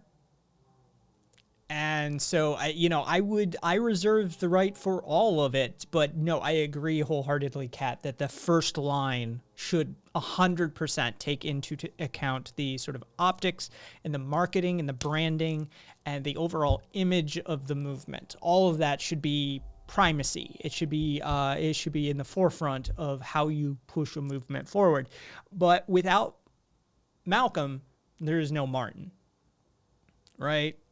They will roll over that wall of mothers. They will. And so they need a little, carrot and a stick. You need the stick. But yeah, you put the carrot out front first. I agree. That was way more inflammatory than I expected it to be, by the way. That was at a certain point in that I was like, oh, we're going here. Like, we're actually doing this. This video is 100% about it. I definitely don't agree with some of how they would approach their solutions, but I also am not a member of those oppressed communities. So I understand the degree to which they take there, especially the Indigenous communities. Those Canadian Indigenous communities are some of the most oppressed groups in the fucking world. Missing and exploited Indigenous Women's Day is a thing I recognize every year. And it is, the statistics surrounding the rape and disappearances and murders of Indigenous women in Canada are fucked. Like, it's a fucked thing. The cops for a long time would take drunken Indigenous people, and they just drive them out into the middle of fucking nowhere in the middle of winter and just leave them there. That was a regular thing. Like, it's regular enough that even I in Nevada know about it. It was a huge fucking thing for them. That was Oof. I mean, if anybody wants it, here's the link in chat. Like I said, way more inflammatory than I expected it to be, but you know, what do you want? You oppress the people long enough, you get that sort of thing.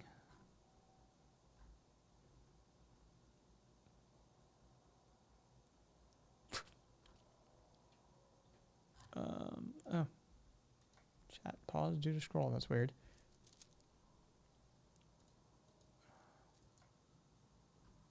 Interesting. So Stream Elements. Pleasant little watch. You know, I take issue with their telling of the history of the police departments in this country, having done my own research and my own production on, you know, the history of police in this country and their training tactics. I take issue with their origins of policing. They told half the story, and it was clearly biased. It was clearly angled towards one point of view that they were attempting to tell. And unfortunately, the oppression of poor whites in Northern America didn't fit their narrative. And that is rather disturbing. I would like to remix that little documentary mini doc to include the telling of the big stick and how the merchants and industrialists used the police to crack down on workers groups and unions and oppress any sort of uprising that was occurring therein. And I think they missed a huge opportunity not giving a shout out to the Jewish anarchists. The Jewish anarchists have a huge contribution to workers' rights and revolts and uprisings and insurgency measures that were implemented across many, many years in this country. Yeah. I don't know about libs, but it definitely, they focused on tactics and all that jazz. This was definitely a radicalization piece, for sure. This was meant to dial it up. I like whoever I forget his name, whoever that other guy was that was saying, you know, switch your tactics up, remember your optics, you know, don't get too focused on, keep it, you know, that sort of thing. I liked him. He was, you know, and he mentioned that it was class warfare. He's, you know, definitely people of color, but also, you know, classist. I was like, thank you. Somebody can finally mention that, you know, the police are there as a classist organization, not just a racist organization. That's great. Thank you.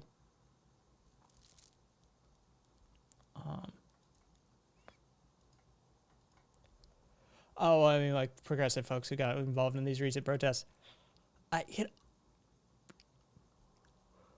Yes? No? I don't know. I would like to show that to some of them and see how they respond. Like a little focus group. Little Frank Lutz style focus group and see how they respond to that. Yeah, that would be interesting.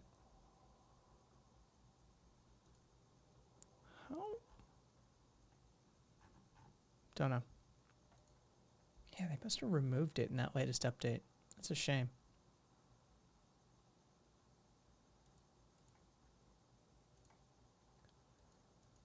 You get the white guilt crowd easy. I don't... Jesus, why am I yawning so much? I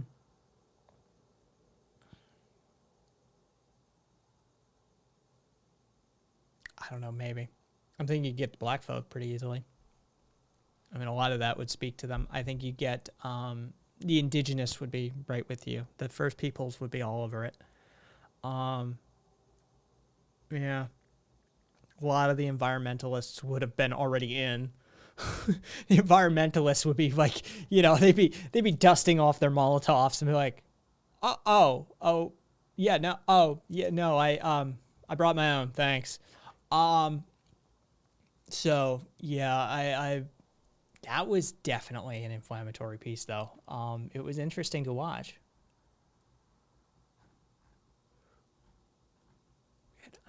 yawning up a fucking storm here. Oops, not on that screen.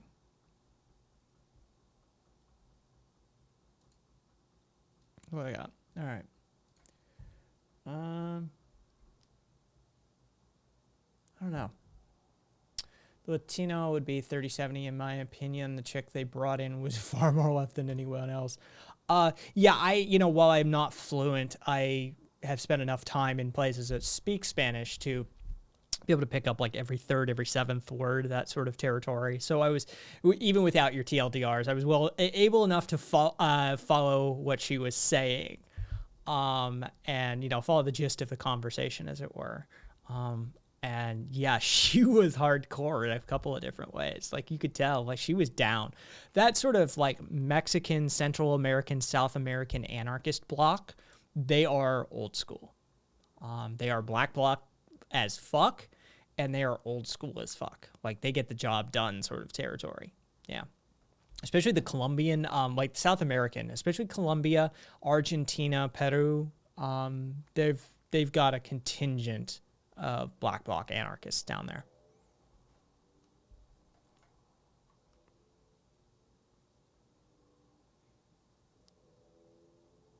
Oh, Jesus. Oh, Lord.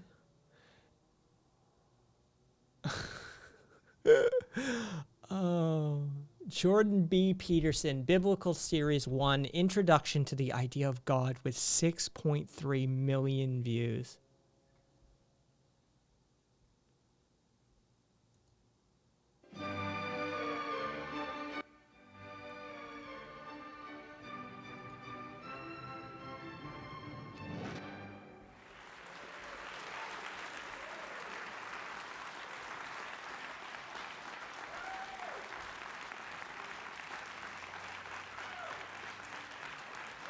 Is it wrong that I'm irrationally angry just at the sight of him?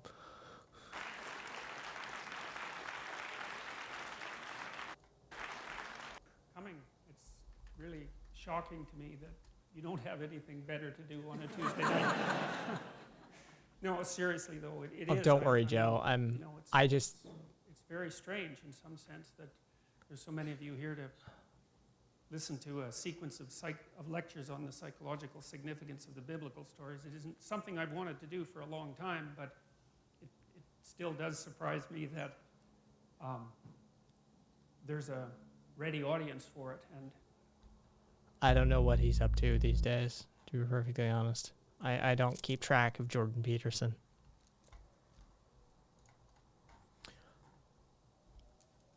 Everybody remember the 6-year-old white kid that got shot? Cops out who shot him. One cop took a plea deal, the other fucking got convicted. Cops out already. Little 6-year-old white kid that they shot. The cops tried to claim self-defense, by the way. And this is a couple of years ago. Last I heard, he was in rehab for benzos. Well, let's look it up.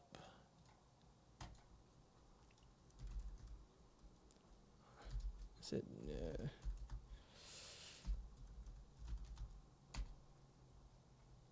Jesus Christ. A. Fucking. Yeah, I don't know what's the fuck up here.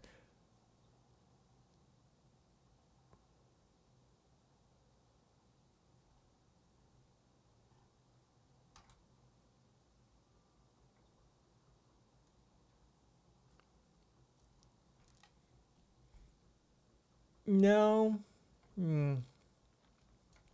Let's see.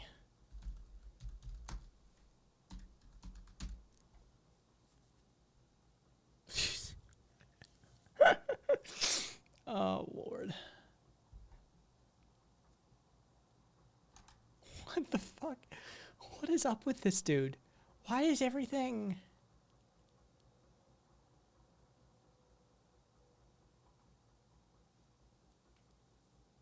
I'm sorry, he's at a rehab clinic in Serbia?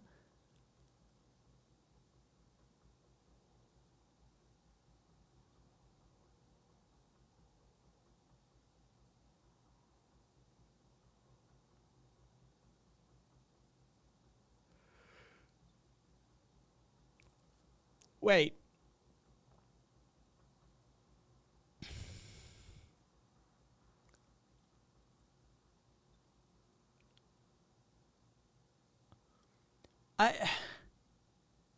I know, right? Like, okay, so I'll just read this. All right. The news that intellectual dark webber Jordan Peterson had caught the Rona hit his fans on Reddit hard. Which, okay, so let's pop out and look at that, because that's gonna be fucking psychotic, by the way. Oh, it was deleted. Oh. All right. But the circumstances of his latest ordeal seem more than a little fishy.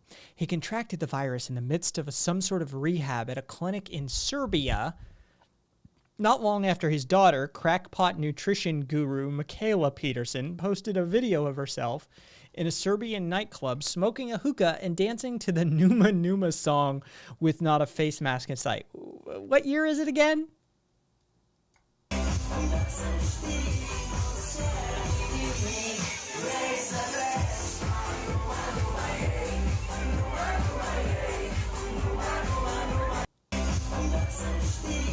Okay, so that's a thing.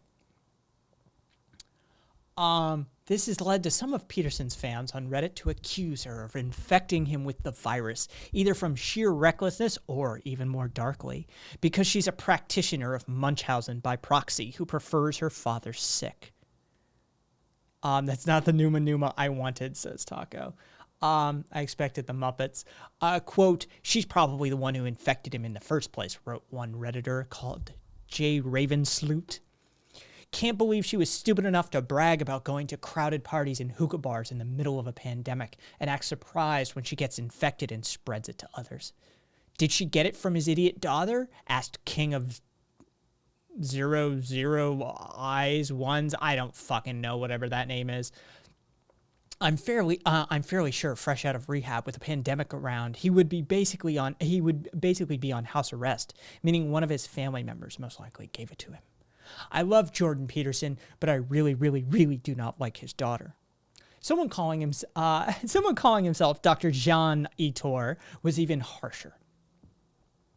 His idiot daughter is going out to crowded bars in Eastern Europe and bringing it home with her. She doesn't believe in it. She pushed him into that god-awful quack treatment across the globe for his benzo addiction when he hadn't even completed a standard detox in Canada yet. She's nuts, and she's going to end up getting her father killed with this Munchausen by proxy bullshit.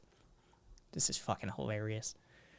In another comment, the good doctor bemoaned what he sees as her. Bizarre and seemingly joyous moments in the spotlight while he's in a coma. She was so delighted to revel in the fact that she was the only source of news, plugged her own bullshit website on the same clips where she talks about it. Look up the phenomenon Munchausen by proxy and go back to some of her videos where she validates bringing him for this totally back alley and vaguely described treatment. Oh, this selfish bitch most likely has blood on her hands and it ain't from the venison. If Jordan keeps listening to his daughter, he's gonna fucking die, warned Dobbly Ginger Anus. Yes, thank you, Dobbly Ginger Anus, for your insightful analysis of the situation.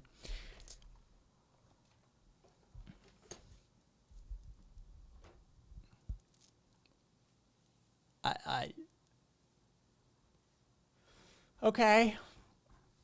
Well, there's an update on Jordan Peterson.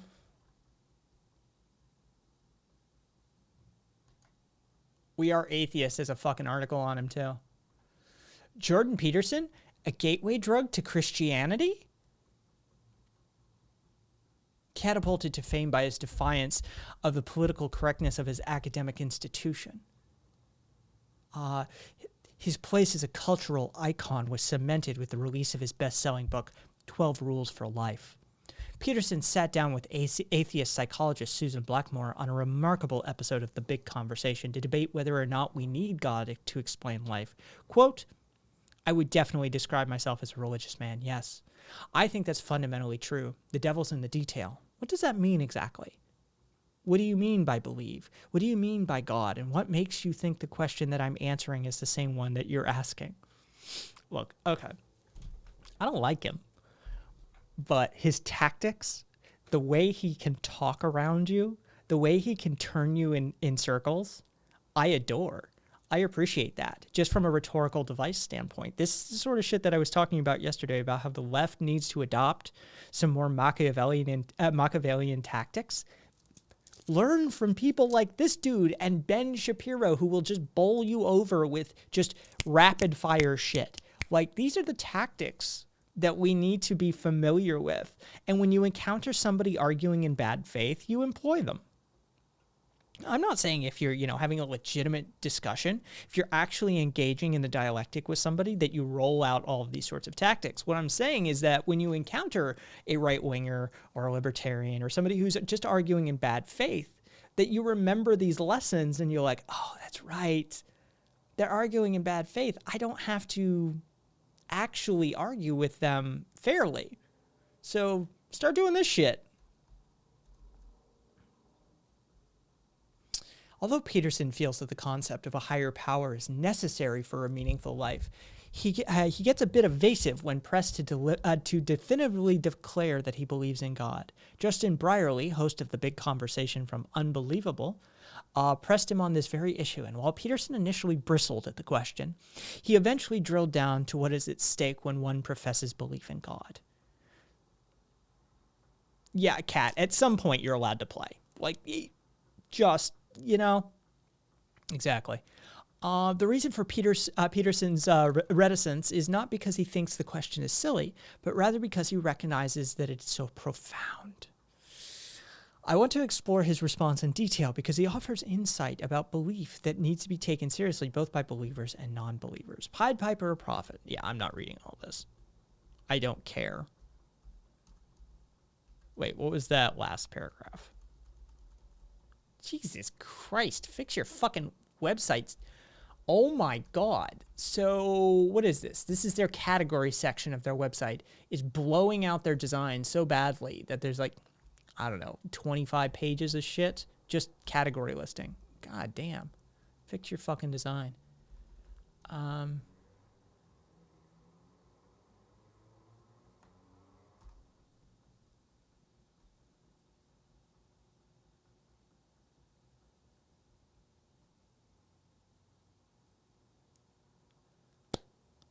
I don't even know.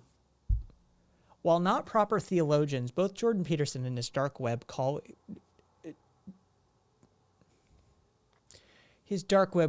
Douglas Murray have brought religious sensibilities to the secular world. Murray has been labeled a Christian atheist because of his focus on the power of the New Testament.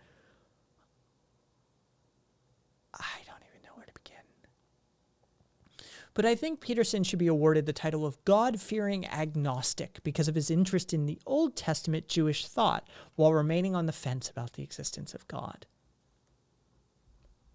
I can't even wrap my head around that. See,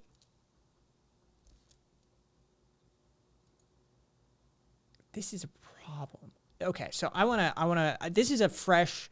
My Firefox, my Firefox browser clears out everything, cache, identifiers, the whole fucking 9 yards every time I close it. Right. So every time I open YouTube, it's a fresh browser as far as YouTube is concerned. Right.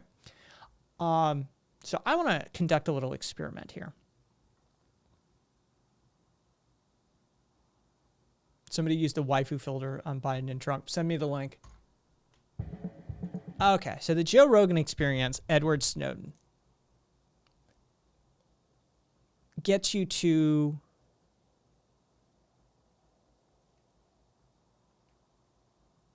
Lucifer's only sin was not bowing to man. The Bible doesn't even have a good bad guy except God. Oh, I'm convinced God is the bad guy in that Bible, in that story. God is the bad guy in that story. Straight up. Jordan Peterson to Ben Shapiro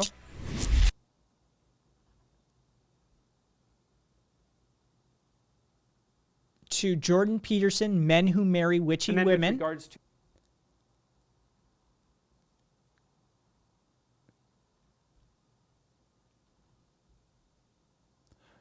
wimps, alphas, and good men. I see that in... Shut up.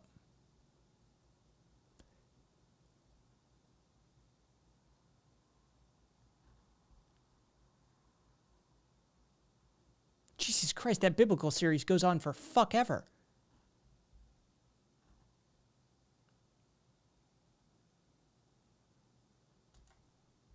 That's what I want. To white privilege isn't real. To PragerU. To dose of truth, white privilege isn't real. Stunning fragility and vindictive political correctness of today's students. In shared content. I'm just wondering.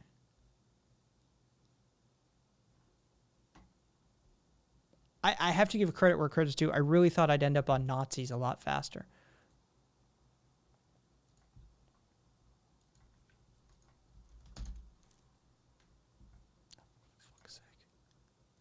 Wait.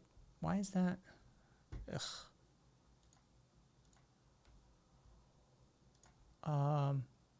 What the fuck? Copy link. Oh, what the fuck went wrong there?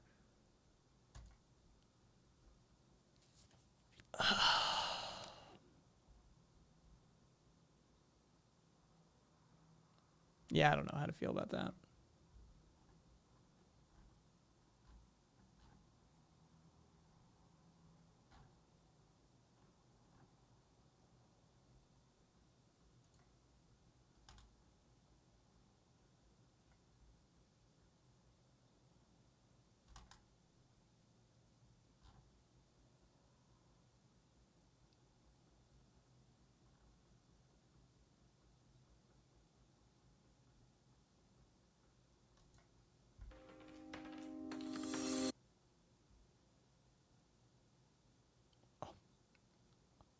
Oh, this is gonna be stupid. I'm actually scared now. That's right. Oh, I knew it. She got it. This is gonna be stupid. Break, and I'm visiting Boston, so I wanted to film a fun video. Students who can answer just a few questions. So this is how it's gonna work. I've got 5 questions here that I'm gonna ask students, and if they get all of them right, then they win a brand new iPhone 11. Okay, so the title of this is if they can answer this question, but if they can answer 5 questions, then they get an iPhone. I fucking fuck these people. These sorts of videos just irritate the ever-loving fuck out of me. You see what's going on? Take a look at West Virginia. Mailmen selling the ballots. They're being sold. They're being dumped in rivers. This is a horrible thing for our country. This is not going to end well. Jesus Christ. I'm not gonna share the questions just yet, so you guys can play along. But I've got. Oh, fuck you. Jesus Christ. Where is my... I can't. Okay. I'm literally going to open this on my side browser on one of my actual accounts just so I can give this multiple downvotes. I know it adds to their metric. I know it doesn't do shit. I'm actually scared now. But Jesus Christ, I needed to downvote this shit. Cool. So hopefully she wins a new iPhone. Are you ready? Yeah. So we're gonna start off easy. The first question is a geography question. Round 1, geography. What is the only U.S. state that only borders one state? What is the only U.S. state that only borders one state? Oh. I'm actually scared now. It can't be Hawaii or Alaska because Alaska borders Canada. You know it. Oh wait. Oh wait, hold up. Not. Think about it. Think about it. Think about it. Only borders one state. Oh dear. Alaska or Maine? But doesn't Alaska only border Canada? So Maine? Question mark? Final answer? Sure. That's right. That's right. I think it's Maine. Final answer? Yeah. That's right. That's right. Okay. Maine? Yeah. Maine. Final answer. Final answer. That's right. Let's go. Okay. Maine. Yep. That's right. Yes. I hate everything about this. I literally, like, that shit you posted, Kat, is not suicide fuel for me. That is suicide fuel for me. I hate those videos for some reason. Like,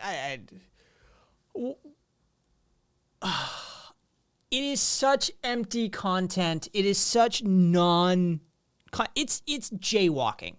All right, it's literally just, it is a routine that has been done by every single talk show host for decades. It is such old hat that I think it existed before I was even born. It's lame, it's hackneyed, it's just rote recitation. Even the title was clickbait. I'll give an iPhone 11 to college students if they can answer this question. And then there's 5 questions. And no, I'm not going to tell you the questions because that's the only reason you're here, so I'm going to drag you through the video. Like, I hate everything about that.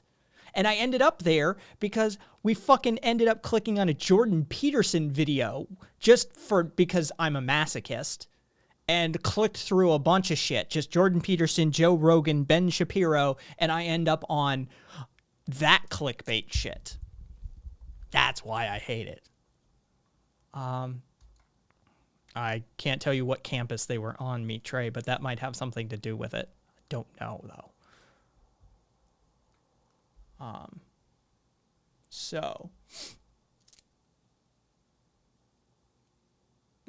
Interesting. What is that? See, yeah,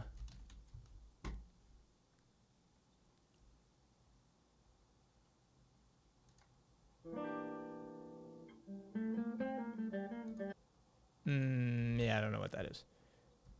Hang on. Let me pull that link. Seems conspicuous. It's all posted under Reddit video. Interesting. Yeah, we caught that one, and yeah, we looked at that one. So Hassan drama is always crazy. It's supposed to be a 2-hour anarchist documentary on the a series of oppressions, but it's only 1:42, and it's something else entirely. So I don't know what the deal is.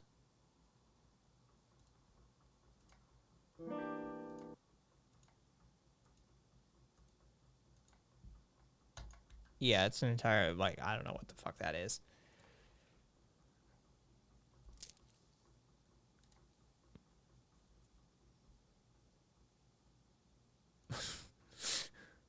Oh, video's unavailable. I was just looking at,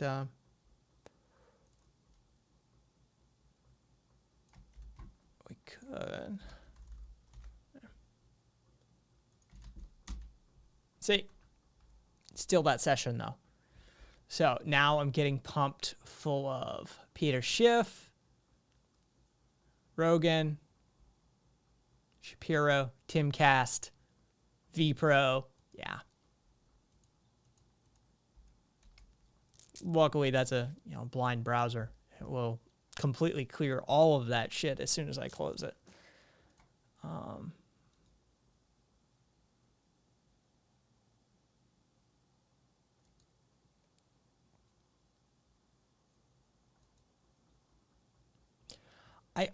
I think I may be having a stroke reading that. I legitimately think I may be having a stroke right now, Kat.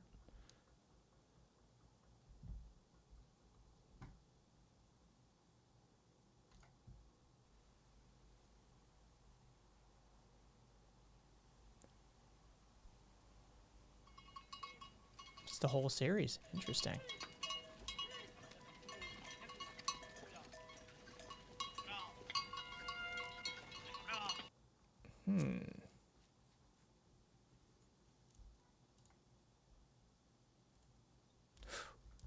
Oh, yeah, we were gonna do that one night, actually.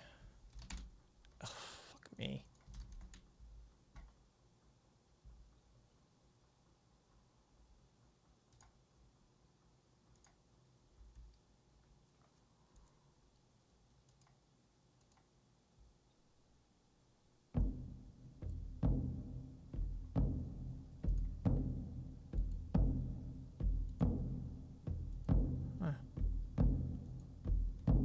And it's been pulled down. The story you will see takes place near Montreal in Kanesatake, a Mohawk village near the town of Oka, and in Ganawage, a Mohawk reserve south of the city at the Mercier Bridge. 70 kilometers west of Montreal, The municipality of Oka has approved a luxury housing development and the expansion of a private 9-hole Yeah, I'm golf not doing course 2 to hours. 18. But Submedia has a lot of good stuff. Let's do the A is for Anarchy series.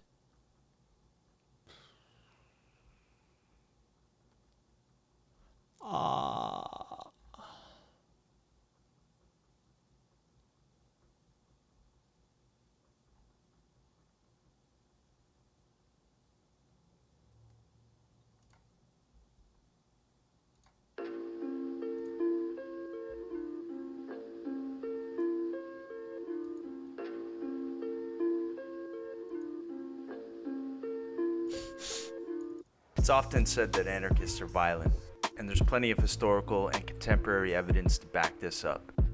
But an inclination toward violence is not the defining characteristic of an anarchist.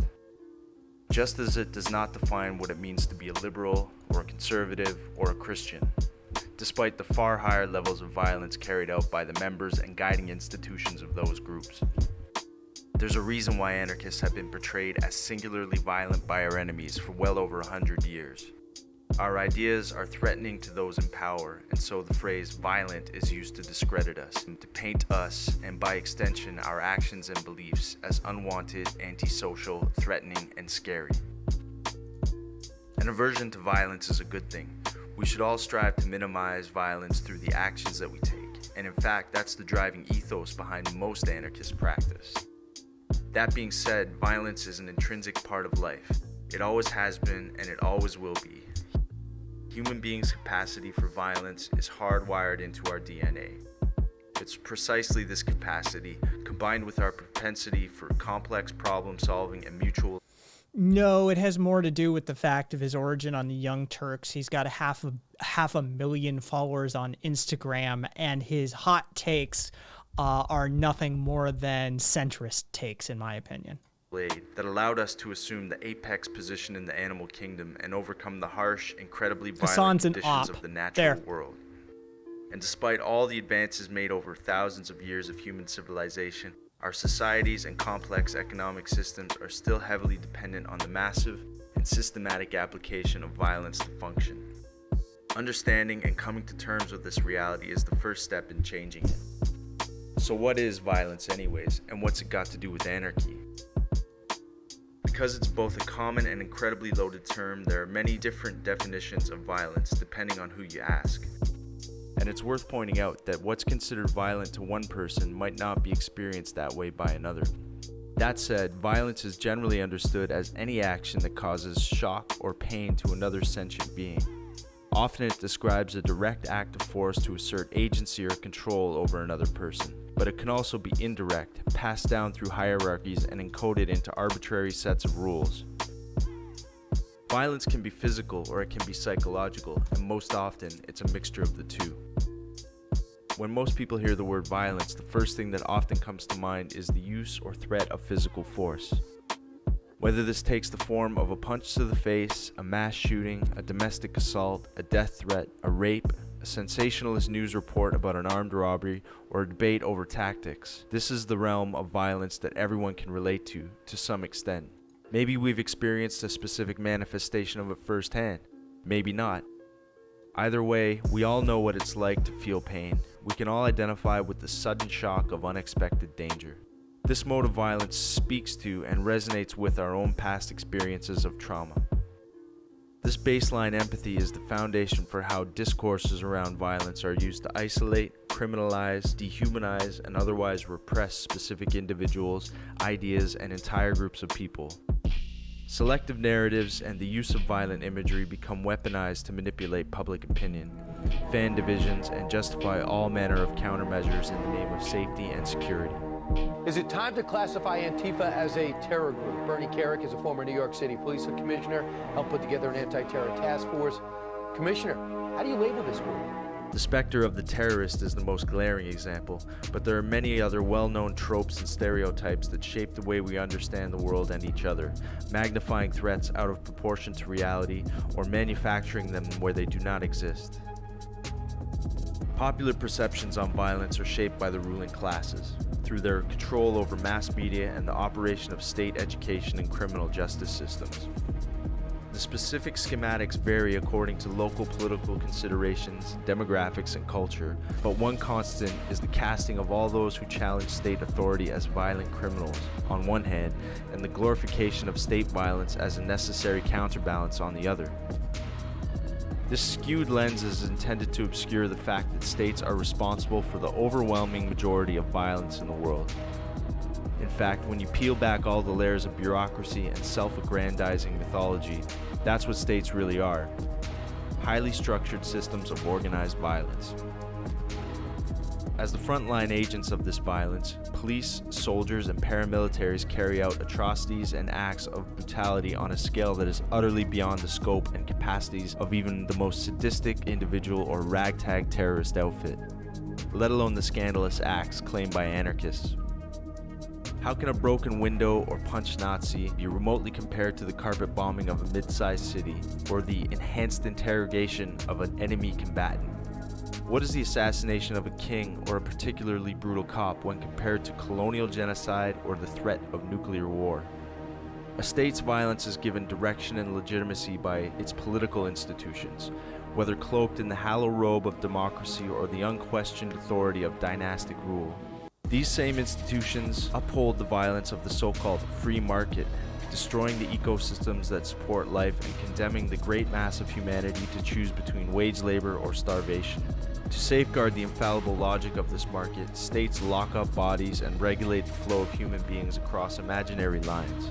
On the mantle of border security, thousands of desperate people are sacrificed each year to the sun-cracked rocks of the Sonora Desert and the dark depths of the Mediterranean, while hundreds of thousands of others are forced into the relative safety of squalid detention camps.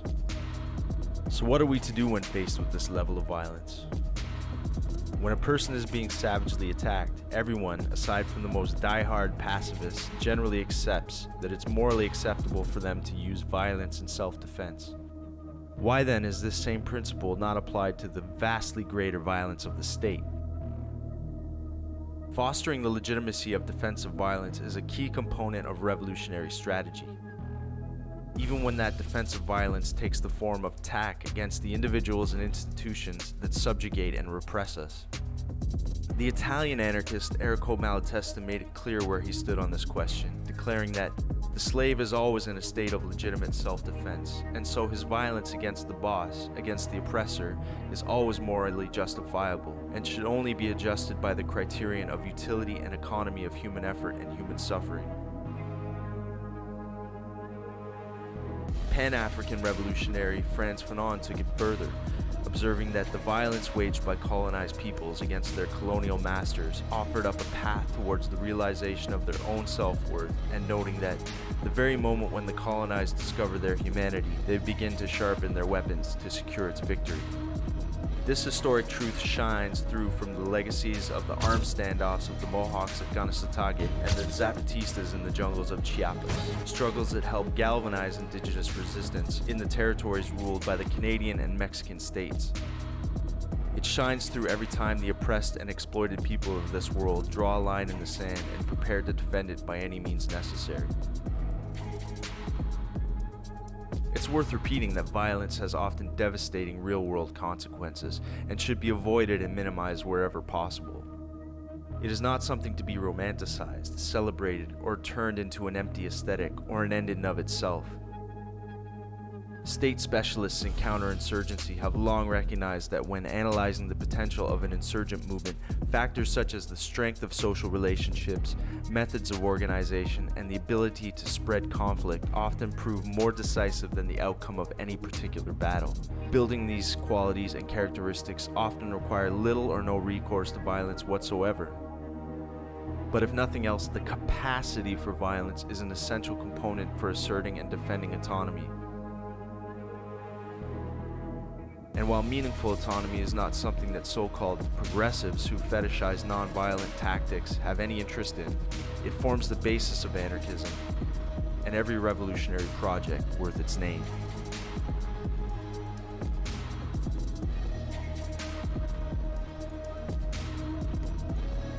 Hey, I like Submedia. They do good work. All right. I'm going to call it. I got a couple things I want to get done anyway. And there's no meaningful discussion or chat happening tonight anyway, so there's no reason for me to hang around. You're all free to go to sub.media.com, sub.media anyway on your own time. And so, yeah, I don't have anything that I want to rant about either way. So, yeah, I'm going to call it here. Let me pull that. So, night, everyone. As always, kaisthings.com, kaisthings.com. Hope you're as well as you can be. There we go. That one's clear. And catch y'all later from around the globe.